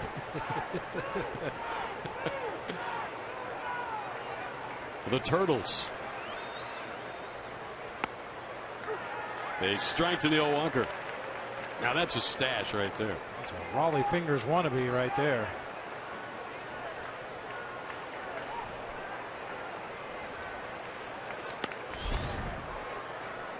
Well, he got Polanco and McCutchen, the first 2 hitters, to start the inning. Walker bats with the bases empty. Doubled and scored the run back in the 4th inning.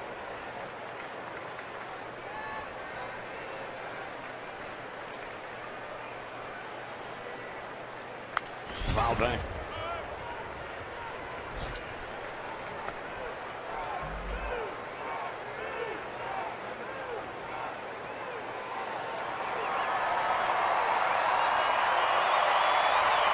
Making some noise here at Chase.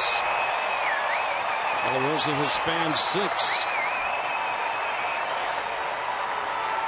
De La Rosa has fanned 7. Gets the side here in the 6th. Here's what's next, brought to you by CenturyLink. CO be coming to the plate this inning. He's already 2 for 2 in the game. 1-1.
We're still putting the pieces together of that show. Okay, thanks.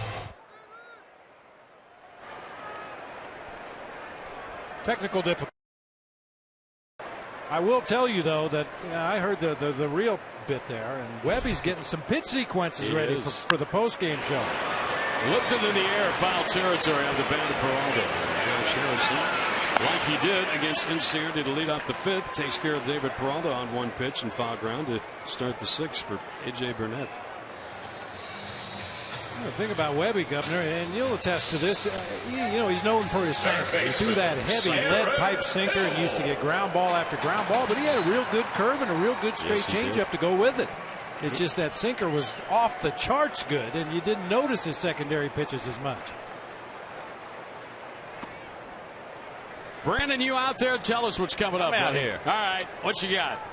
We're talking about Ruby's changeup. It's just been unbelievable. I haven't watched a lot of him this year, but his changeup has been spectacular. His fastball has been really good. He dials it up to 95, 96 miles an hour.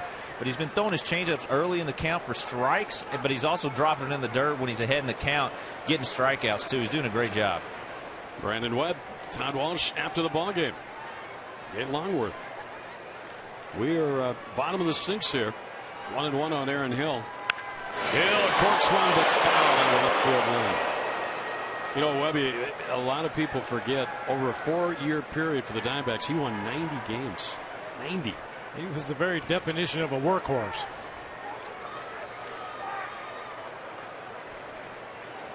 One and two on Hill. Grounded toward the middle and by the diving Mercer. Into center field, a base hit for Aaron.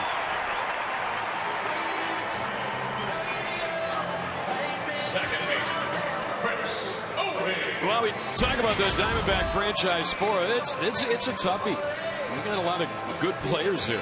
Very good players. Hall of Famer. It's top 2 guys.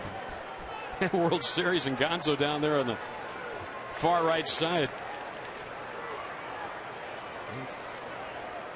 Tough to pick out 4. Yeah, it really is. Different. How about 8? Different eras, certain guys shine. There's a double play ball hit by Owens, and they turn 2-4-6-3, and this inning comes to a quick end. A hit, nobody left, 1-1, heading to the 7th.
Brought to you in part by Papa Murphy's. Love at 425 degrees.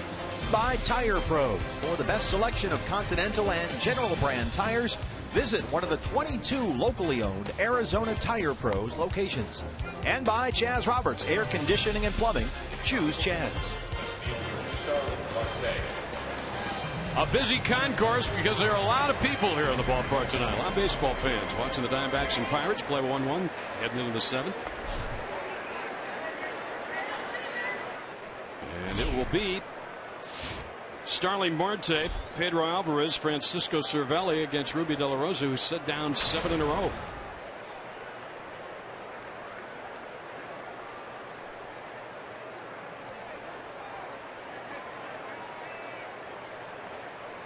Marte has struck out swinging and grounded to first, and that went off the mask. Foul ball, strike one.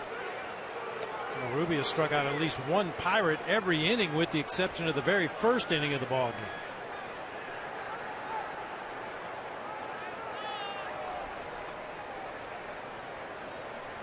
D-backs have left 5 on base tonight. Bucks have left 3. Into right. Orange Cincinnati running play perfectly. 1 down.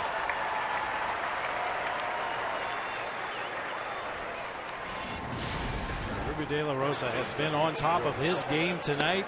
That nasty changeup. He's shown a really good slider at times, and the fastball in the mid to upper 90s. He's got it all going on tonight. Get him a run. Get him another run. The guy he's facing is responsible for the Pirates' run, Pedro Alvarez, a 2-out double in the 4th inning.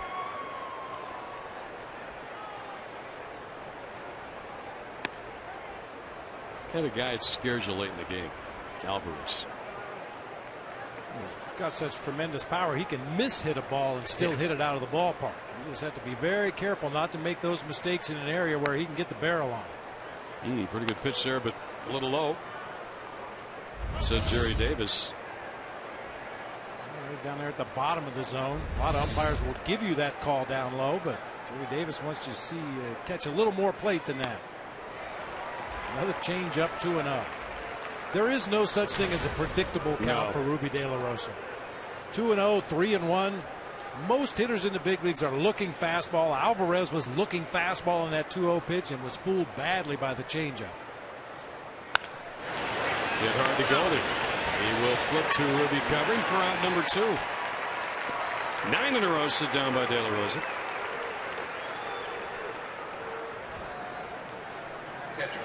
And now Francisco Cervelli. The Diamondbacks do have the bullpen going, Brad Ziegler, and when he comes out of the bullpen, the Sanderson Ford bullpen, if he does tonight, the next time he does, he will become the Diamondbacks all-time leader in appearances. Games pitched it.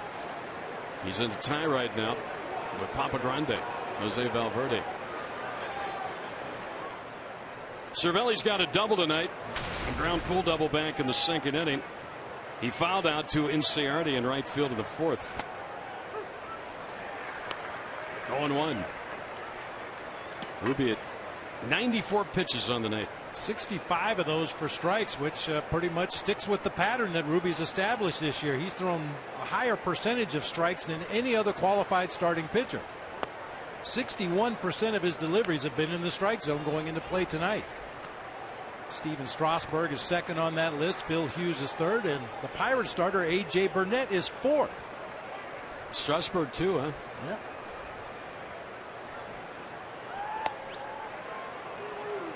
2-1. Want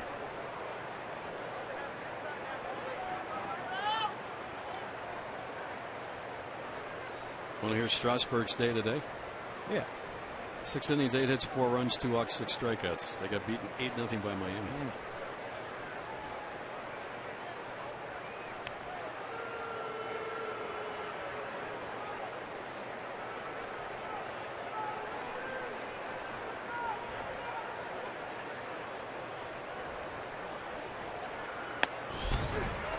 Strasburg 97 pitches, 61 strikes.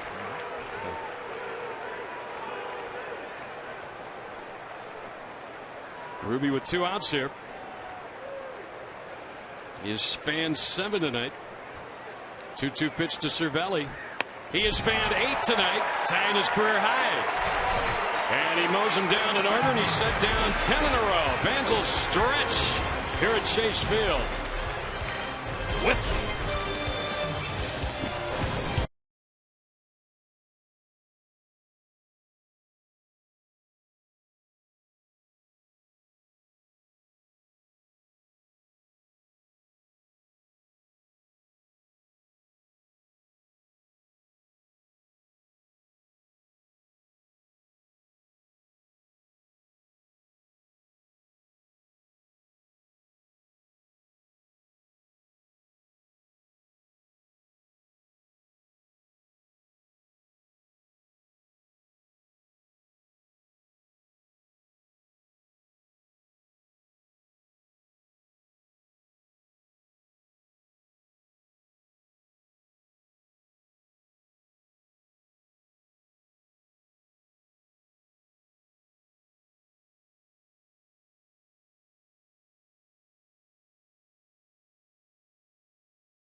It is between the ages of 10 through 14. Then come out tomorrow to Chase Field for the Fox Sports Arizona and Sanderson Ford Kidcaster auditions from 11:30 to 1:30 p.m. at the Sandlot near Baxter's Den during the Diamondbacks Pirates game. One of those Goldie caps tonight. Ruby's getting the high fives. Looks like his night will come to an end. What a solid 7 innings. No walks, 8 strikeouts, tying a career high.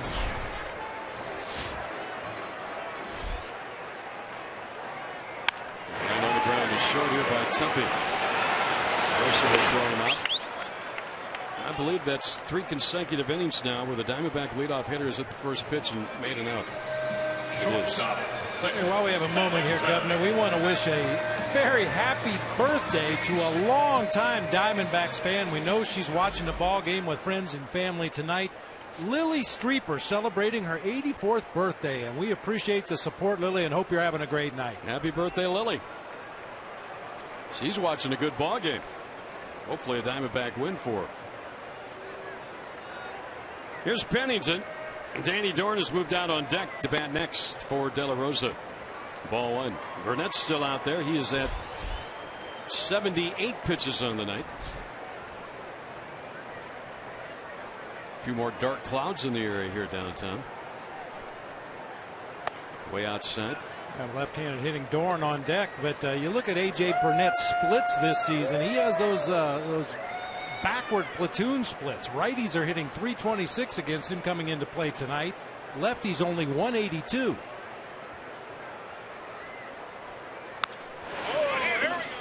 Pennington pulls it foul.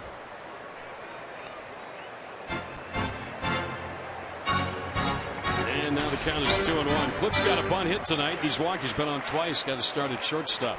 Hitting 8th in the order. Diamondbacks move the pitcher back to the 9th spot tonight after a couple of games, hitting him 8th.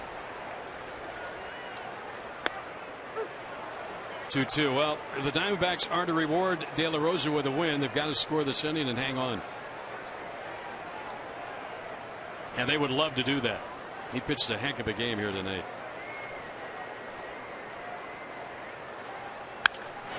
In the air into left center. Pretty well struck, but McCutcheon's got a beat on it. Off the warning track. On the warning track. He hauls it in.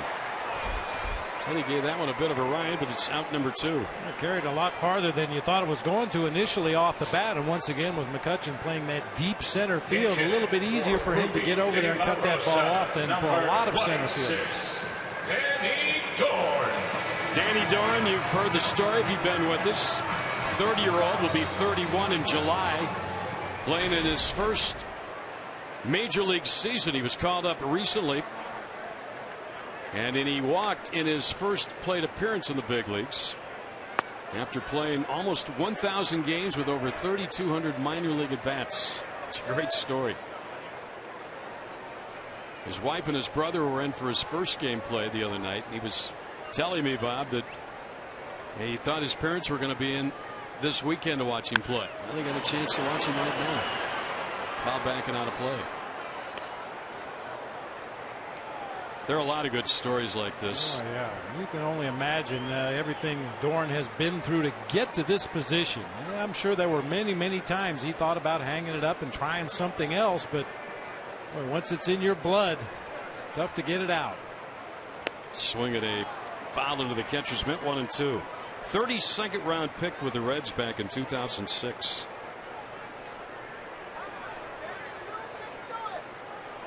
Last year played at Reno, was off to a red hot start with Reno this year. The Aces, Diamondback AAA team.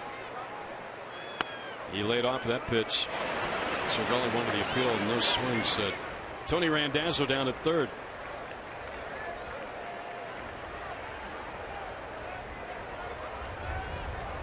Played on Cal State Fullerton's 2004 national championship team. Of course, he's got the nickname of Roger Dorn from Major League. Good take there. And he's with the count full now, 3-2. I think he's much better fielder than Roger. I would hope so. From the pool, looking in. Big crowd here tonight. It's been a heck of a game. We're 1-1, 7th inning. Dorn trying to do something with 2 men out to get Inciarte up. Swing and a miss. Strikeout number 4 of the night for Burnett. Well, ahead of the 8th. New pitcher coming in for the D-backs, Brad Ziegler.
Is brought to you in part by Panda Express, introducing Chinese spare ribs, and by First Bank, member of FDIC. 1-1 as we head to the top of the 8th inning. And Jordy Mercer will lead it off. And this now is the Diamondbacks' all-time appearance leader, Brad Ziegler, number 254 tonight. One more than Papa Grande. Brad joining the ball club from Oakland. He had a deal in 2011. He's a hard guy not to use over the course of a tight game. Yeah, especially in those double play situations. Yep. That is his calling card. He starts the 8th inning, and Mercer hits one foul. Well, the outing by Ruby tonight, which was another quality start for the Diamondbacks. They're 11th this season. 9th straight. That is 3rd in Major League Baseball, those 11 quality starts. Yeah, remember our keys to the game. The first one was number 9. Number 9. The 9th quality start in a row. The come together part, not so much. The top of the order has been very quiet tonight for the Diamondbacks. Top 3 guys 0 for 8 combined. The bottom of the order has been getting it done. Well, the top of the order is going to have a chance in the bottom of the inning. Lambeau is on deck. Frisbee outside. 1-2 on Mercer. Mercer struck out twice in his ABs against De La Rosa.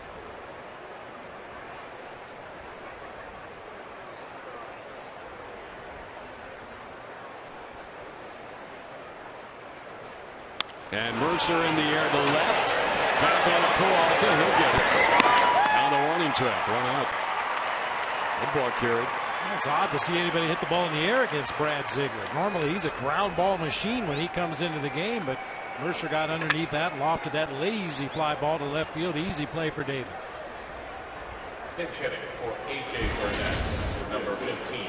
The 8 wins, they've scored 54 runs. In the 8 losses, only 16. That's why they lost the 8 games. Here's Lambeau, Andrew Lambeau, left-handed hitting. Bench player who's 0 for 8 this year with a walk as a pinch hitter. He's an infielder, outfielder. He takes strike 1 from Brad Ziegler with Harrison on deck. They've got a shift on for him. 3 on the right side.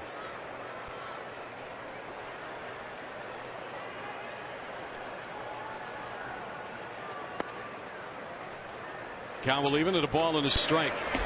Tony Watson, one of the unheralded lefties, one of the better left-handed relievers in the game in that Pittsburgh bullpen. Swinging a foul back. 1-2 now from Brad Ziegler.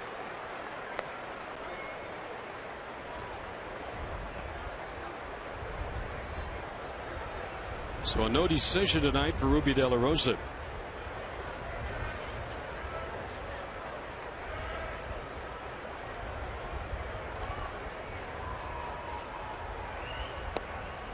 That'll miss down low.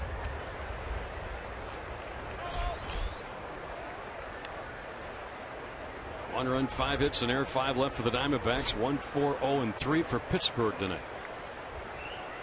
A line drive to right, shallow right on Inciarte, and he's got it with the slide. Boy, he got a great break on that ball, and he had to get there.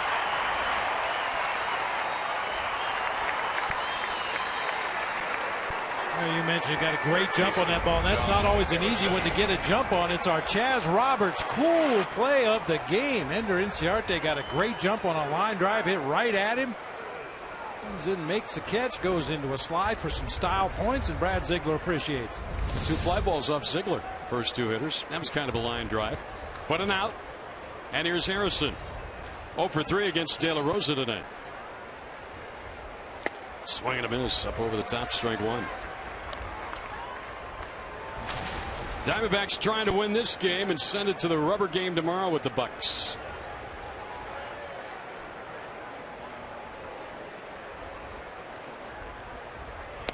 Swing and a miss, same pitch, same result. Over the top. Pittsburgh just beginning their 10-day, 9-game trip.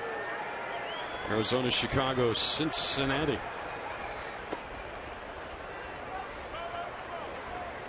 They got the day off in St. Louis, not Chicago. Can we take a vote?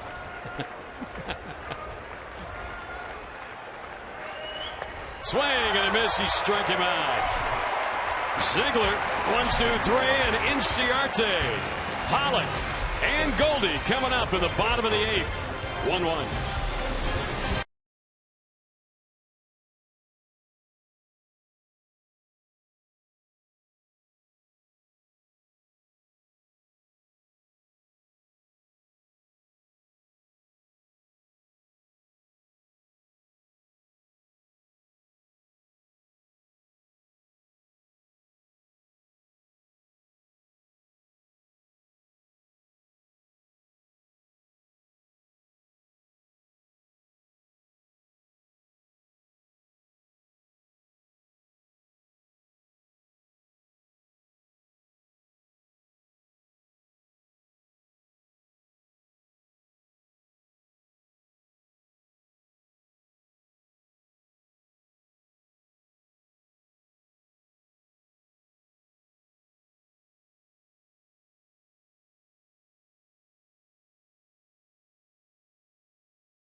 Before I was so rudely interrupted by you, Brandon. We're getting set for the post-game show. We talked a lot about Ruby and his performance, but on the other side of the equation, what a night for A.J. Burnett, right? Yeah, he's absolutely doing a great job, too. I've been beaming about De La Rosa, but he's quietly been on top of his game. He's mixing a great 2-seam into the left-handers, using a lot of curveballs, and just doing a great job, getting a lot of ground balls. It's pretty easy outs. He's doing a great job. It's out of their hands now, so we'll wait for the finale, and then we'll be here when it comes to a conclusion for Diamondbacks Live, the postgame show. Greg and Bob will send it back to you. Bring it home. All right, let's try and do that. Bottom of the 8th, top of the order, Ender Inciarte against Tony Watson. And Inciarte takes the ball. Watson's tough. Yeah, he's not a soft tossing lefty. He throws in the mid-90s, has a real good straight changeup to go along with it. 6'4", 2 1/4. He was a 2014 National League All-Star. Swing and a miss, and as you mentioned, Bob, the top of the order tonight for the Diamondbacks, 0 for 8. Time to change that. Last year, lefties hit 179 against this southpaw. 2-1 the count. Watson is 29 years old. He is not allowed to walk this season. Now 23 innings dating back to last year, early September, when he last walked him in. Strike. 2-2. Got a save Wednesday night. 2 scoreless innings of work against the Cubs. First save of the season, the 5th of his career. And a high chopper.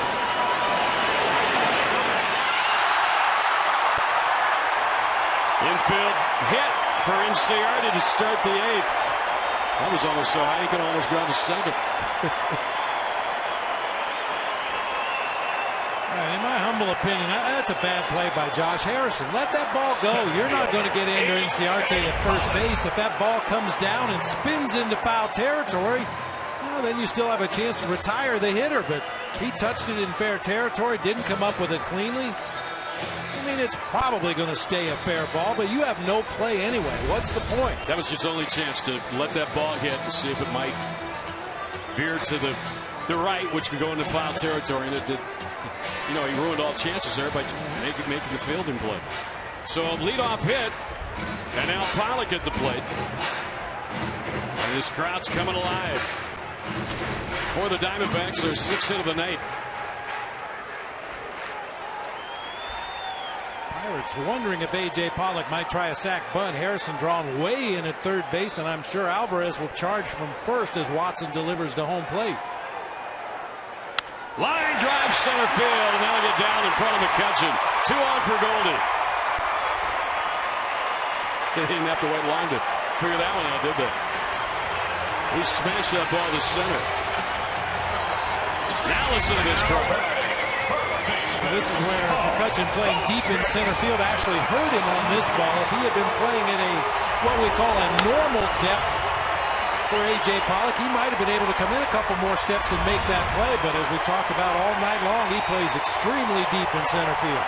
And this crowd on their feet for Paul Goldschmidt. Goldie 0 for 3 tonight. Ooh, big cut and a miss. Strike 1. Well, this is definitely the guy you want at the plate. Over the last 3 years plus, Goldie against left-handed pitching has hit .337. He's 4th in the majors in on-base percentage against lefties and 3rd in slugging percentage.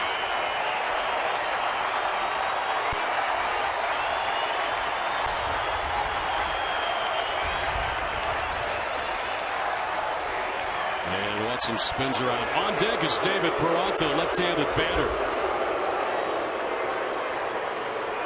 Diamondbacks have Trumbo available on the bench. Right-handed hitter. I don't think anybody's up for Pittsburgh. This is Watson's inning. Goldie can do some damage right here. 2 on, nobody out. 1-1.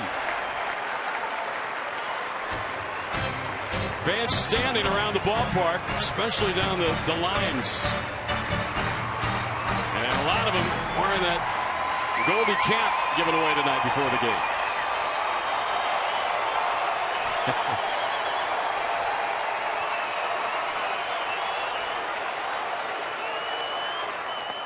Inside strike.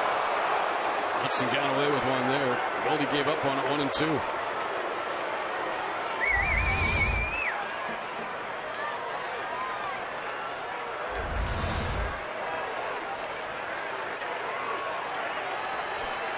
Watson out of the bullpen last year had 10 wins, 10-2. Over 78 appearances. Back-to-back hits to open the inning. And Goldie takes it just outside, 2-2. Well, is he going to come back in with that second strike pitch? Repeated here, you think? Does he dare?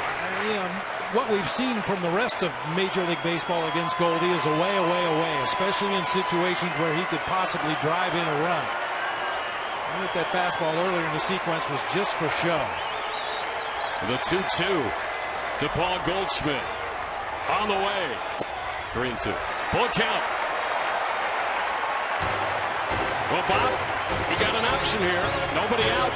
You got speed on the bases. You start the runners with Goldie 3-2. I don't think so. Unfortunately, Goldie does swing and miss far too often to risk a double steal in this situation, in my opinion. He'll dig in. Watson looks in. Key moment of the game, 8th inning, 1-1. Watson spins around. He wanted to see if somebody was tipping their hand. Nobody was. Just checking to see if somebody would jump and tip off the fact that they were going to try to steal a base, but nobody moved. Pitcher-catcher conversation. Not really a lot of discussion here. Watson throws a fastball, as I mentioned, in the low to mid-90s. Occasionally he'll throw a little cut fastball, but his best secondary pitch is a straight changeup. Maybe ask him if he had a knuckleball. Let's invent something here. 3-2 on Goldschmidt. Inciarte Pollock on the bases with nobody out. Payout pitch. Ground ball hit to third. Only one play at first. Harrison gets the out. The runners advance. And Peralta's being called back. And it will be Mark Trumbo. So Trumbo off the bench to pitch hit.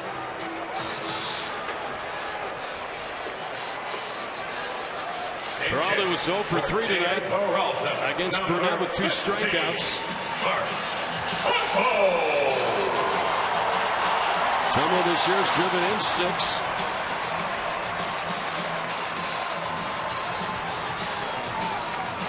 He'll walk to the plate. Cervelli to the mound. With Scotty report. And we'll also see, heading to the mound, Harry Searage, the pitching coach of the Pirates. They have a base open. Aaron Hill next. Well, in one previous at bat for Mark Trumbo against Tony Watson, he made out. Not sure exactly how he made an out, but he's 0 for 1 lifetime against the Pirates left-hander.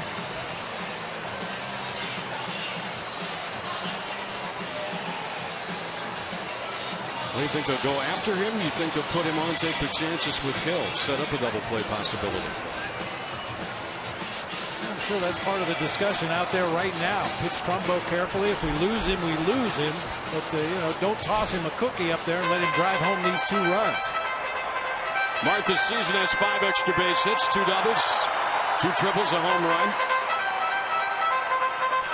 Goldie made it out, but he advanced the runners with a chopper to third. The Pirates bring the infield in here. For Mark Trumbo, batting 4, David Peralta. And they are going to pitch to him. Swing and a miss, strike 1. I told you Watson can throw.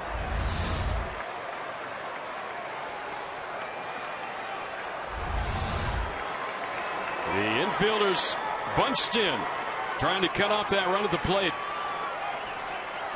Trumbo pinch hitting for Peralta. Swing and a miss, strike 2. Well, Mark's approach with 2 strikes on him this year has been pretty good. Those are 2 very aggressive swings at fastballs inside part of the plate. The last one down a little bit.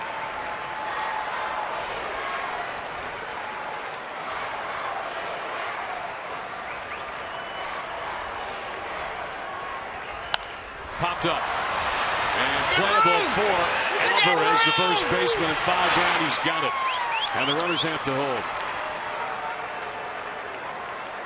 So Mark Trumbo, only making his 5th career pinch hit plate appearance, is out number 2. And now Watson can get out of it if he can get Aaron Hill.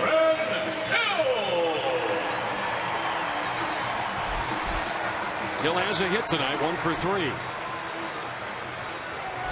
A little bit more of a history against Tony Watson. 4 at bats, 1 base hit in those 4 at bats for Aaron Hill. That's part of the problem with facing the good relievers. You don't see very much of them. So Hill trying to do something with 2 out. Both runs in this game tonight, scoring with 2 men out.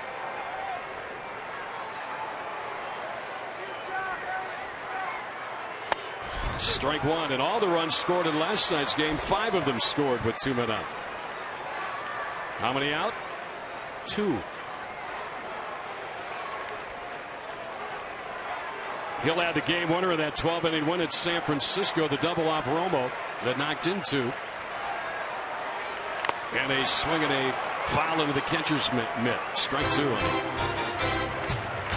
Well, a few changeups we've seen from Watson in this ball game. At 86 miles per hour, outer part of the plate. Big swing by Aaron, comes up empty. So an 0-2 count on Aaron Hill.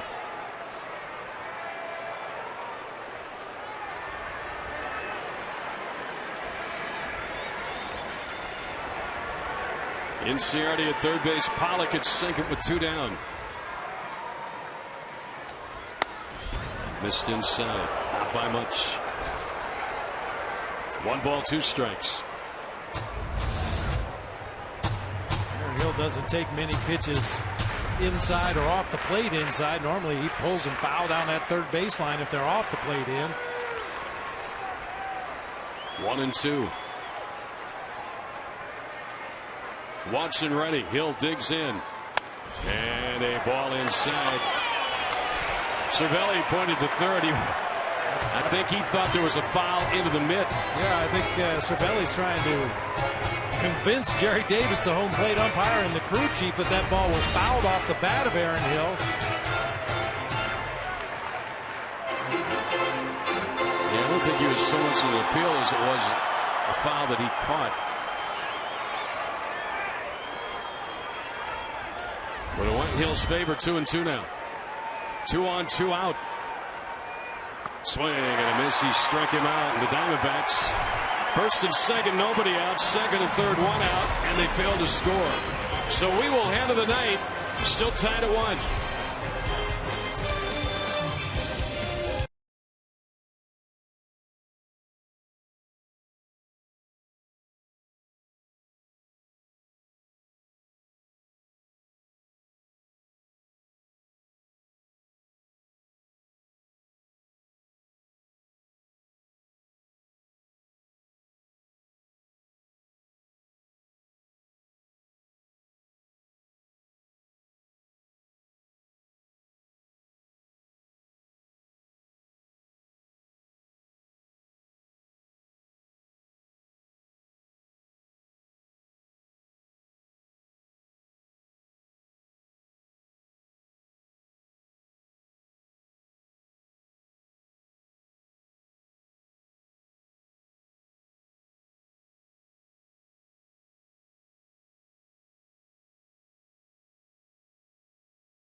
Those are our Cox King Life high-speed highlights. It's been a dandy tonight. 1-1 as we head to the Pirate ninth inning.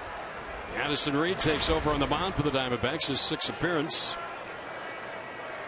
And it's a normal call by a manager in a tie game. You get your closer into that 9th inning. Try and get your team to the plate in the bottom of the 9th, still even. Inciardi shifts to left. Trumbull, who entered as a pinch hitter, goes to right. And Gregory Polanco leads it off for Pittsburgh. And Reed gets a strike in on him. A perfect inning for Brad Ziegler, who tonight became the Diamondbacks' all-time appearance leader, passing Jose Valverde. And now it's Reed's turn.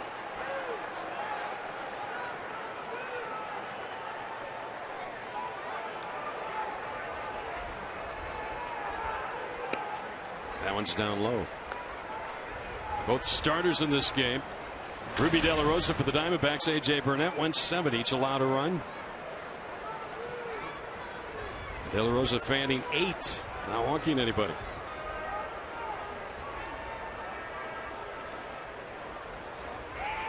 Polanco on the ground, foul past first base.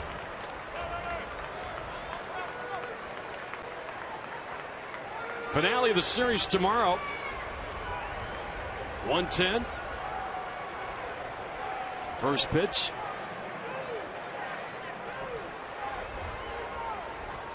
On the air at 12:30 with the pregame. Jeremy Hellickson against Francisco Liriano. Ooh, that's just low. A little bit outside, perhaps. Let's take a look at that Chevron upcoming pitching matchup. Liriano, the author of a no-hitter in his career when he pitched with Minnesota. Good ERA this year. Look at that whip, under 1. Of course, dependent on the weather, but we're expecting to have the roof panels open for the ball game tomorrow. Good day to come out. See a hard ball game. Did that hit Polanco? I guess it didn't. It hit the dirt, and then I guess the catcher's mitt. He got out of the way. Full count, 3-2. It might have got a piece of Jerry Davis, the home plate umpire. Got something. Of course, the umpires wear the same kind of shin guards and steel-toed shoes to try to protect their feet and the lower part of their legs. Davis caught that one on the inside of the right foot.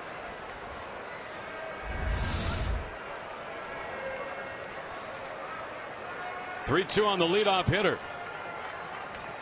The ball is up. Polanco really took a cut at it, fouled it back.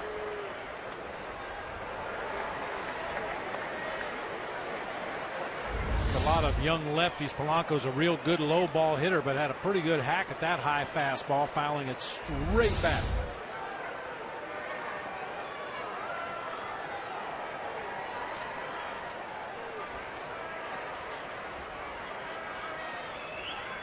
And another foul. Follow the Diamondbacks all season long with MLB.com At Bat, the #1 app for live baseball. At Bat is up to the moment, at any moment, with in-game highlights, those live look-ins, replay reviews, radio broadcasts, StatCast, and more. Get MLB.com At Bat for your smartphone or tablet.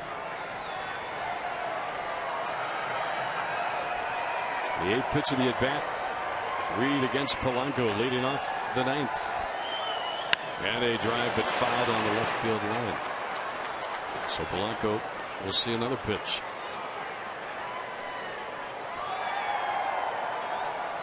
Want to keep him off the bases. McCutchen next, and then Walker. So Reed going 2, 3, 4 in the inning. He'd like to retire them in order.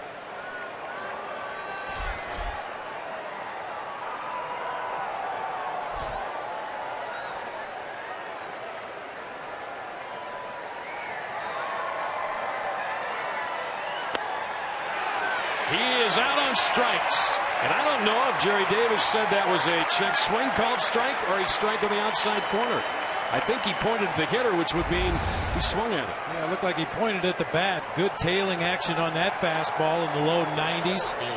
Polanco was definitely in swing mode up there, fouling off a lot of Addison Reed deliveries. Just could not check on that. That's 10 strikeouts by Diamondbacks pitching tonight. 8 of those by De La Rosa, 1 by Ziegler. Now a leadoff strikeout for Reed in the 9th against Polanco.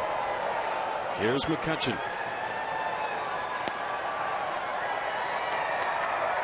The wave making its way around the ballpark.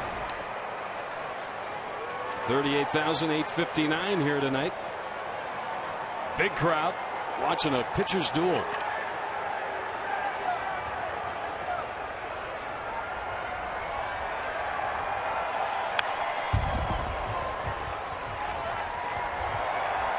McCutchen in the ball game has fly to center, struck out swinging, and grounded to short.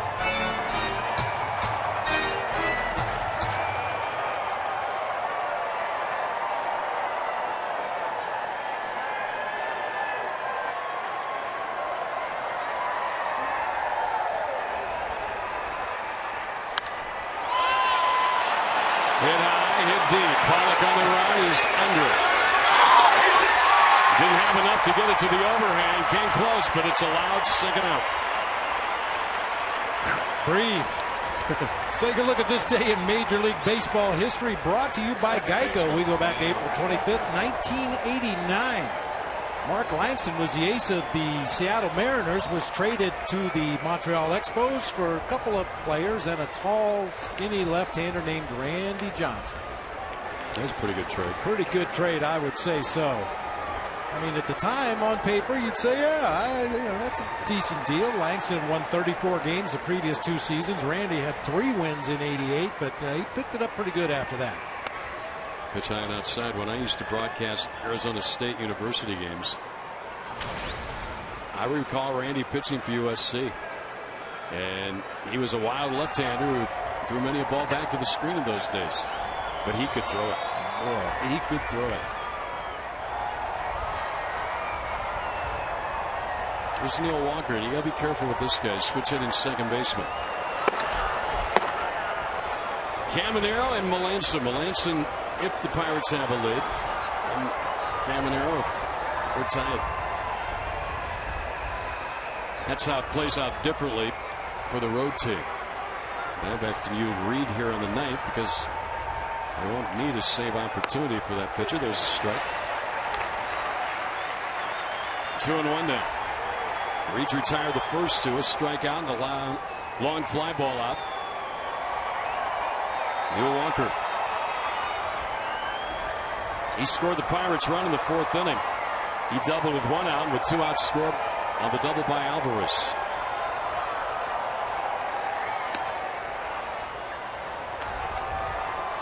Three and 1.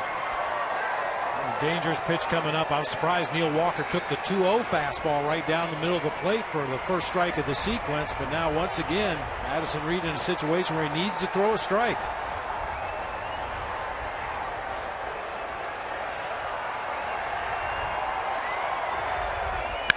And it's lashed into left center. That'll gap it. Pollock plays a ricochet. And Walker will be standing at second base with 2 men out.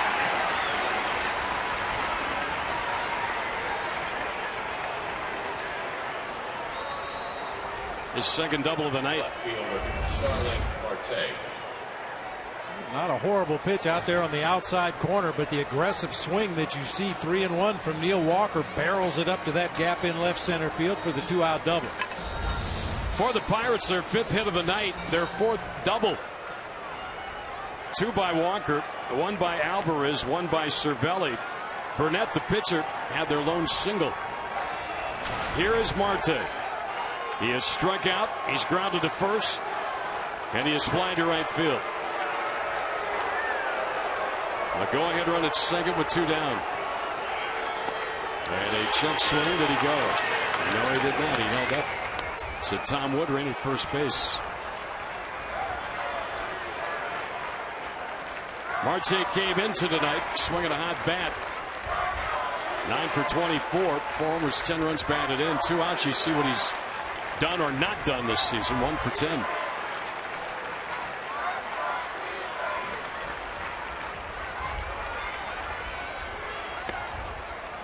Missed down low. You have the dangerous Pedro Alvarez, the left-handed hitter, next.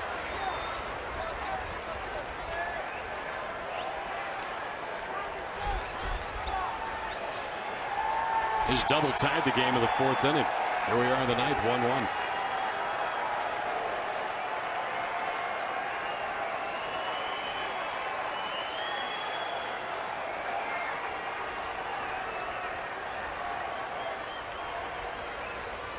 Ground ball hit back toward the middle. By Pennington, center field. The run is in, and the Pirates get the lead. Wasn't hit real hard. Penny going to his left, dive for it, didn't get it. And the Pirates move on top 2-1. Another 2-out run batted in for Pittsburgh. Sure wasn't hit very well, but hit in a good spot. 3rd slider in a row in the sequence. I think Addison Reed was actually kind of hoping Marte would chase some of those sliders out of the zone, but has to throw a strike on the 2-0 pitch with the slider just out of the reach of Cliff Pennington. RBI base hit in the center. And now here is Alvarez.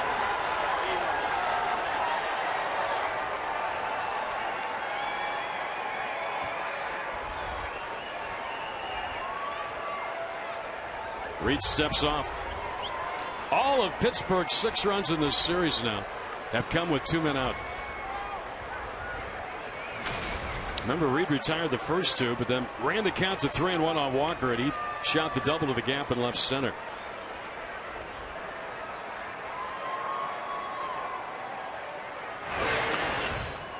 Well, I guess we know who's coming in for Pittsburgh now in the 9th inning. Melanson. Well, it eliminates any doubt, doesn't it? Yep. He had a 1-2-3 ninth last night in that 4-1 win.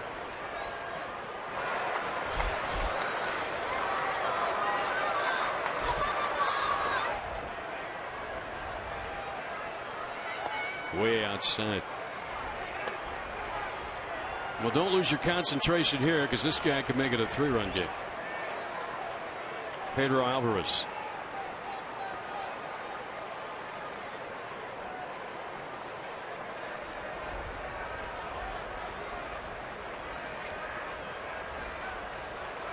Come on, Pedro! Pittsburgh coming into this game tonight have won 7 of the last 10 here at Chase Field. Although the Diamondbacks lead all time here at 36 wins to 25.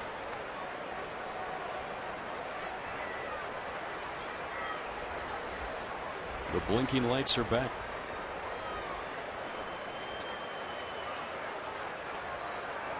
Fouled back.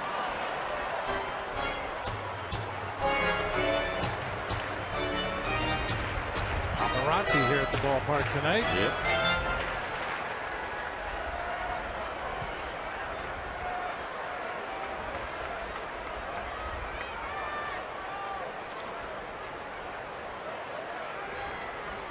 One and one on Alvarez. If you want to sneak a peek to what the Diamondbacks have in the bottom of the 9th inning, they've got scheduled Owings, Gosewich, and Pennington.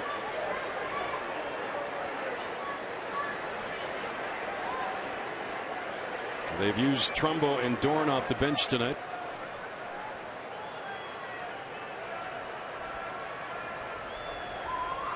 Alvarez takes the ball, 2-1. Yeah, Governor, you're a Midwestern guy. This probably reminds you of chasing lightning bugs in the summertime. Yeah. You just catch them in the jar, remember? Yeah. Yep. Sometimes you go out at night and there'd be thousands of them, it would seem like.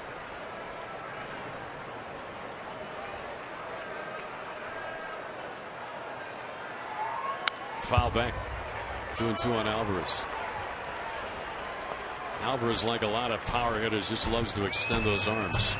That was out over the plate.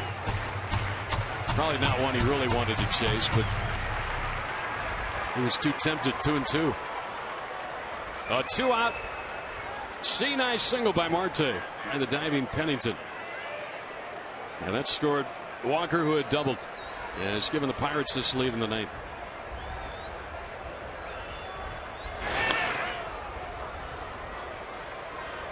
A 2-strike count now on Alvarez. You might see Marte try to get a jump over there at first base and steal, get himself into scoring position with 2 strikes and 2 outs in the inning.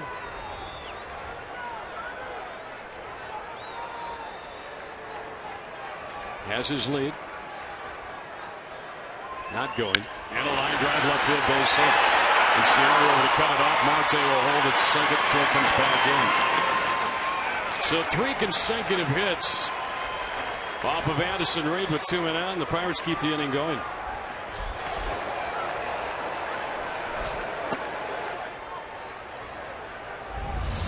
Got another pitch out there off the outside corner of the plate. This time he uses that great extension to just guide the ball out into left field for a 2-out base hit, putting Pirates at first and second.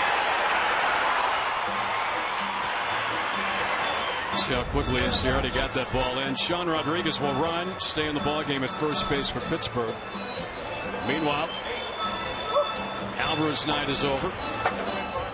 And Mike Harkey, Diamondback pitching coach, on the mound visiting with Reed.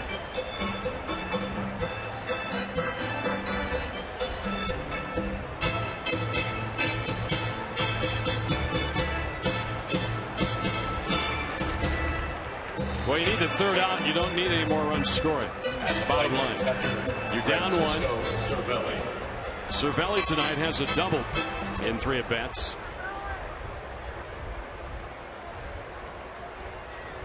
And he'll face Addison Reed.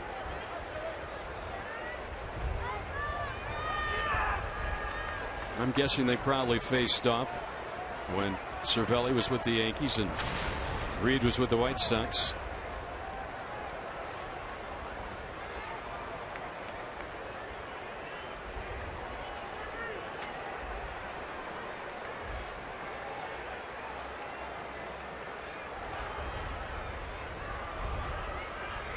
Swing and a miss. Man, did he take a home run cut there? He did not get cheated.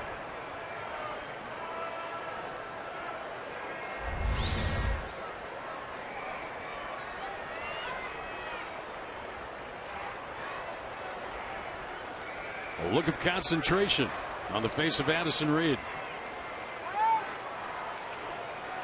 which will now be broken by the timeout call. He'll get it back, though.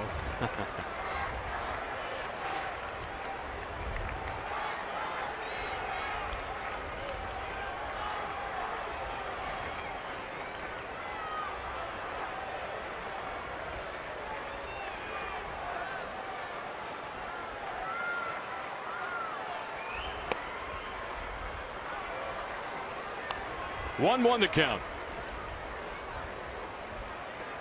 Now this has been a long inning for Reed. He's had to throw a lot of pitches. 28 upcoming. All right, you got your wish. Yeah, and then he hit his face with the.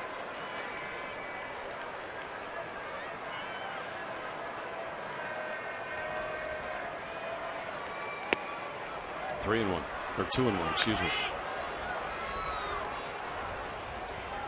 Jordy Mercer is on deck for Pittsburgh.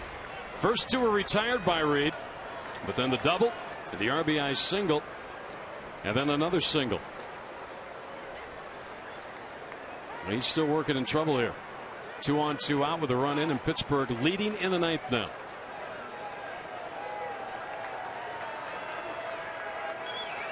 Foul back to the screen.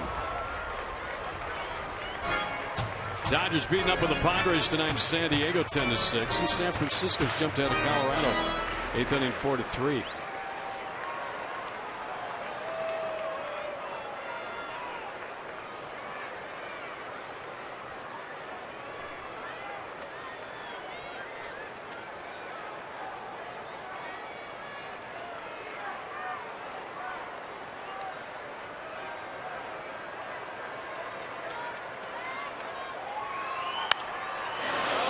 Foul ball right field side, and over is Turnbull, and it's out of play. Baseball's finally here and is happening around us, so grab a Pepsi, some friends, and get out to a Diamondbacks game and live it. It's for the thrill of the game. Pepsi Live for now. Pepsi, the official soft drink of the Arizona Diamondbacks.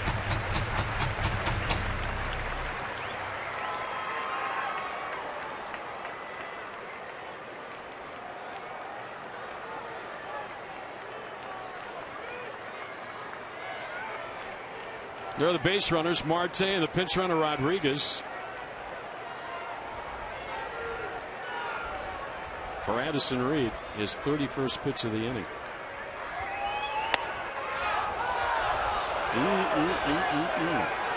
I guess a little inside. 3-2, now the runners will leave. Well, they made it look a lot farther inside than it really was. A little body English right there. The pitch was definitely off the plate, but he made it look like it was way off the plate. So now Marte and Rodriguez will run with 2 men out.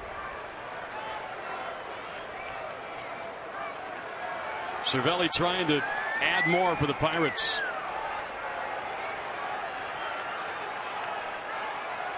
There they go. Here it is, and a pop fly should end the inning. Chumbo on in right center, calling for it, and Mark puts it away. But the Pirates get the lead on 3 hits. They'll leave a pair. Melanson against Owings, Tumpy, and Pennington in the bottom of the 9th, 2-1 Pittsburgh.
In action today, including Matt Harvey against A-Rod in the Subway Series in New York.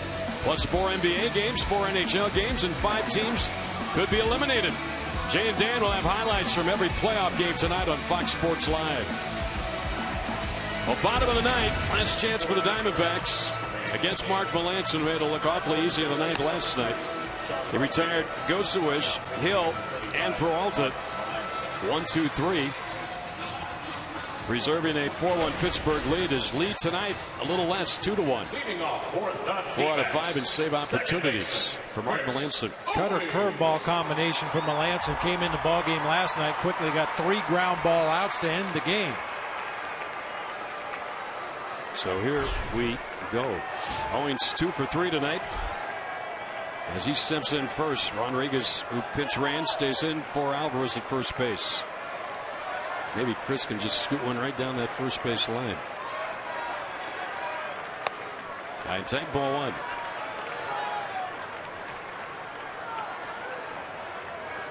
Owings came into this ball game over his last 7 was hitting .323. That average improves with its 2 hits tonight.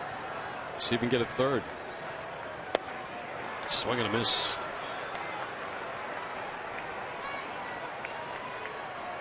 Melancon had a big year for Pittsburgh last year.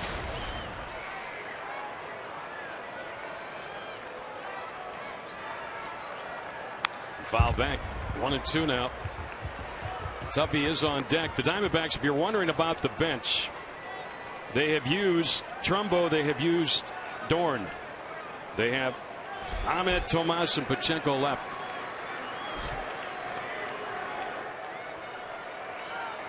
Asmani's got the hitting gloves on, the batting gloves on. Fly ball behind first. Rodriguez over, foul ground. You can hear his teammates yelling, "You got room," and he does. 1 out. Fox Sports Support is proud to team up with Boys and Girls Clubs of America. Boys and Girls Clubs help young people reach their full potential as productive, caring, and responsible citizens through programs that promote character, leadership, education, healthy lifestyles, and more. For more information, visit foxsportssupports.com. So 1 out. Here's Tuffy, and Pennington moves out on deck. Penny started tonight. Tuffy, a line drive left field. That's a hit. Already cut it off Marte, and the tying run on base. Well, Tuffy saw Melancon last night, and he was all over that pitch right there. And we're going to get Nick Ahmed coming into the ballgame to pinch run for Tuffy, carrying the tying run. Tuffy wastes no time right here. Gets a high cutter, belt high in the middle of the plate. Pirates were playing deep all the way around there, and there are no doubles defense, and that allowed Marte to get over there and cut that one off. Looked like it had a chance to get in the gap for extra bases, but Marte hustled over quickly and held Tuffy to a single. So Ahmed pinch runs. Here is Pennington, and Tomas moves out on deck.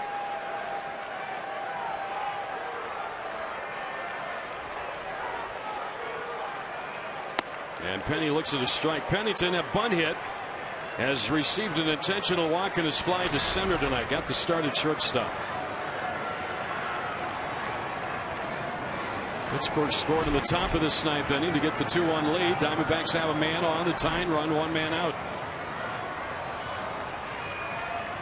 Pennington hitting left-handed against Melancon, and a throw to first, and Ahmed gets back in.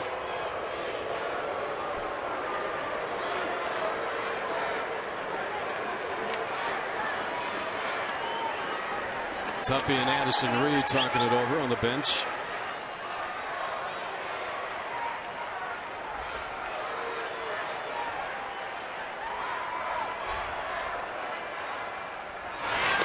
Another throw to first.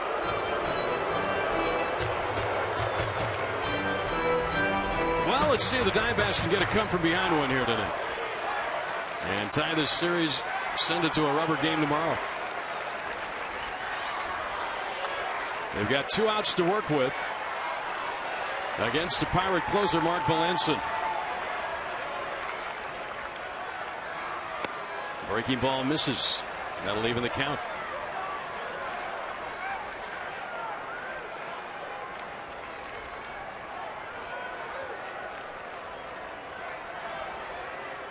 One hit and 4 at-bats between these two. And Cliff Pennington.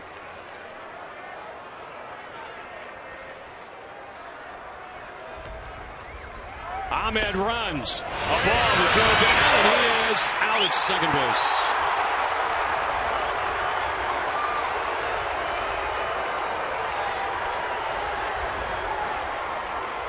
Wow, that hurts. He just didn't appear to get a great jump over there at first base. Nick Ahmed stole 40 bases in the minor leagues back in 2012. Cervelli puts it right on the money. Quick tag by Jordy Mercer down there at second base. That's the first that Cervelli's thrown out this year. Now Penny takes inside. Now he's got to try and get on base again to put the tying run on for Tomas, who's next. 3-1 on him.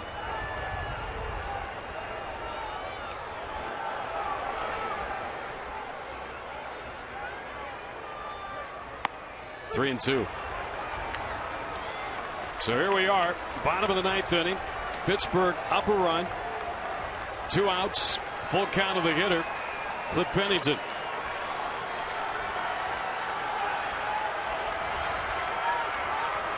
And time is called.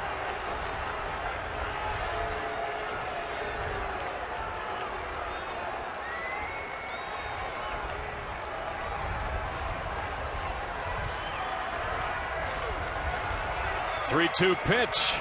He walked him, ball 4. And now Yasmani Tomas will come to the plate to pinch hit for Addison Reed. Pinch hitting for Addison Reed, number 24, Yasmani Tomas. Tomas, as a pinch hitter, has gone 1 for 4, 4 for 10 overall. Has not yet driven in a big league run.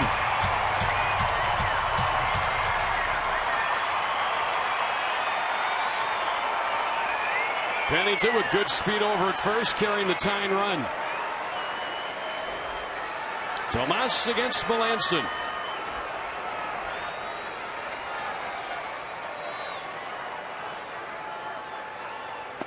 Down low, ball 1. Tomas got the start last night at third base. Went out the first 2 at bats and singled to right, and then drew a walk in the 8th inning. His only walk this season. Swing and a miss. He was late on that one, 1-1. Front door cutter. Cervelli moves out on the outside corner. That ball's actually on the other side of the plate.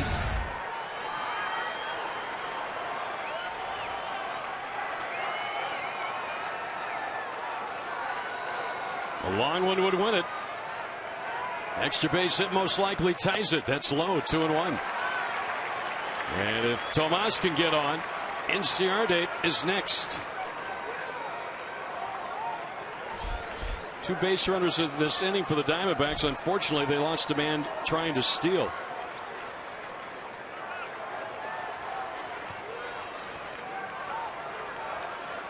Pennington at first now, carrying the tying run of the 9th. The 2-1 pitch, Yasmani Tomas. Foul back. And now it's 2-2. Now again the Pirates a pitch away from getting a win. And winning the first 2 games of this series, unless Tomas can do some 2-out damage. Crowd's behind him.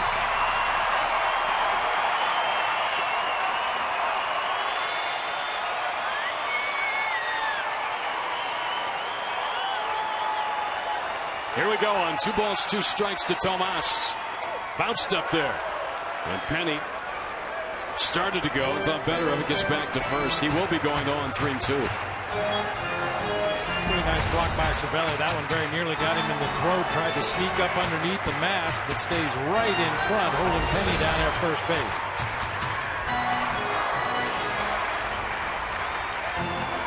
So Pennington will take off on a 3-2 pitch coming up to Yasmani Tomas.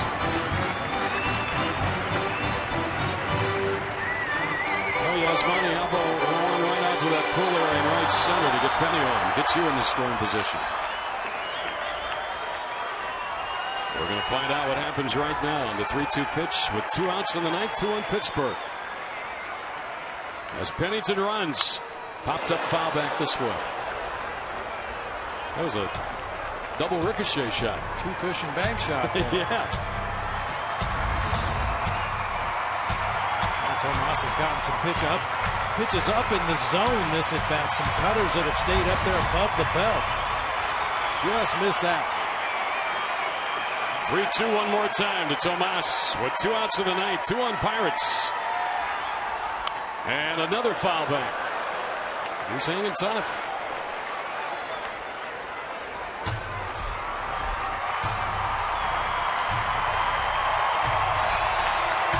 This will be the 8th pitch of the at-bat. Melanson against Tomas, who's pinch hitting for Addison Reed here in the bottom of the ninth. Diamondbacks down a run. One more time, Cliff Pennington will take off from first.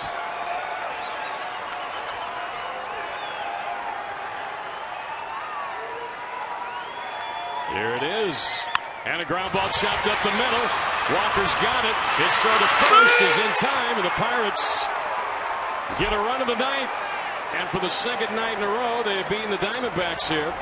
Tonight scored 2-1. Pittsburgh now has won 8 of the last 11 against the Diamondbacks here at Chase